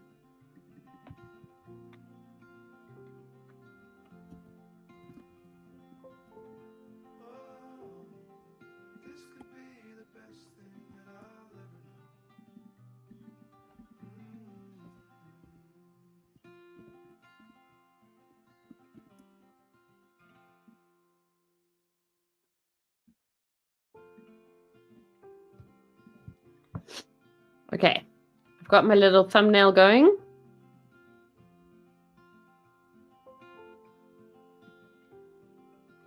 Is it harsh to say mean to a child? Like...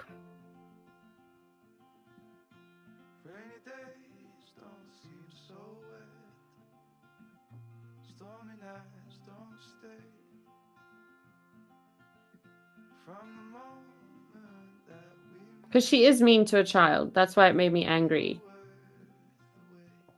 I don't want to make it clickbait. I'm just going to make it clickbait. Here's the thing, right? Like, when I first started... when I first started YouTube, I was so against, like, catchy titles and whatever. And then I realized that... that's the only way people engage. What is happening here? Why can't I type this?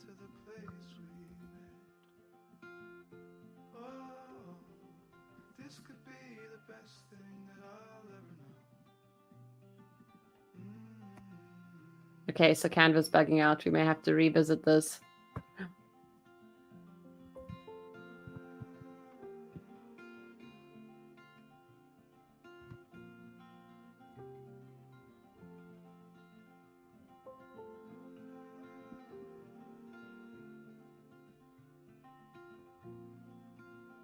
Watch Judge DeSanto, if she comes back to YouTube, is gonna land up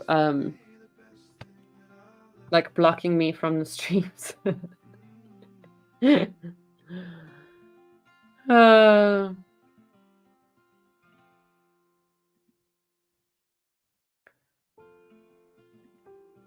as soon as I finish this, I think I need to head off. Although, like, these, the Judge Simpson video is so good at the end. By the way, I've been lurking for a few videos, never chatted. I do enjoy watching you go through the process in real time, quite relaxing. Thanks, Thomas. Yeah, I am relatively new to live streaming. So my background is I was in radio for might be close to 10 years. I lost track. And basically I have a lot of vlogs. And then there is I don't know if you're here from Recovery Addict, from his stream or not, but there is a YouTuber that I watch a lot and I like chat in the comments a lot, and then landed up jumping on one of the lives with, and at that stage, quite a few people said like, you should start your own. I would like to see your commentary. So I was like, okay, cool. And then I started doing that. And basically now we just wait for a million bajillion years until YouTube has it. Okay, it's public now. Until YouTube monetizes, which is 4,000 watch hours in 365 days. And the kicker is they don't tell you when day one is. Here you are a recovering addict. Same. The irony is that most of us in that chat are recovering addicts. And it's kind of weird too, because I don't generally share like that side of my life on. I didn't have social media in general until recently, only YouTube. And I don't share that side of my life on like Instagram, Facebook, whatever. So I also haven't been showing my YouTube that much on Instagram now that I'm back on, because it feels like, I don't know, two separate worlds.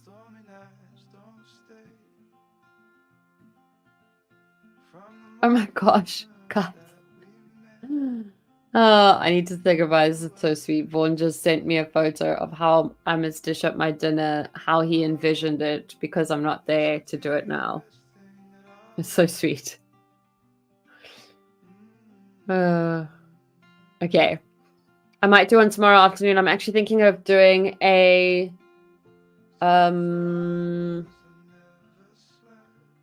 the ADHD Reddit thing. I'm thinking of doing that for a Sunday, because none of us can ever focus on a Sunday. I'm an advocate for cannabis for autism as well as pain management. Unfortunately, Dominus, I think I've figured out along the way that there is no one for me. It'll always be 0 to 1,000. So I might do it for like that reason, and then all of a sudden I'm living up to the next thing and the next thing and the next thing. Like, sadly, poor Vaughn, literally Steve, he made this amazing dinner and then also wants it to be like really pretty and enticing. Okay, quick vote. ADHD stuff tomorrow or court? And if you're on rewatch, drop it in the comments.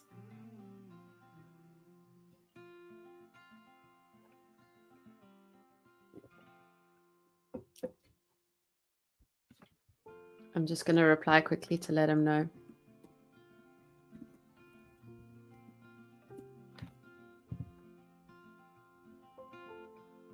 A day's break from court. That's what I was thinking, because on Sundays we tend to start off with court and then we rabbit hole so hard into ADHD stuff anyway. Thanks, Dominus. Glad you chatted. Tomorrow will not be court then. I think let's make it lighthearted. Let's do this. Wait.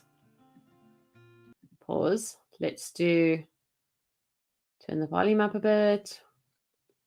And Ever wonder if you're a rascal or if ADHD's to blame? You can't censor yourself like we've censored this song. Your focus in life is a crying shame. Am I a rascal or just ADHD? It's hard to know which one it could be. But don't you worry, 'cause we'll figure it out together on this podcast, no doubt. so we can do that tomorrow. It's such a jam. Okay. I'll see you guys in. Maybe I'll see if Vaughn's around to chat too. But I don't know. I don't want to put him under pressure. And yeah, thank you for hanging out. It was a long one. 3 hours. Pretty impressed. We all kept our focus. We did pretty well. And podcast episode 1 tomorrow. Woo! Does it do anything if I do this?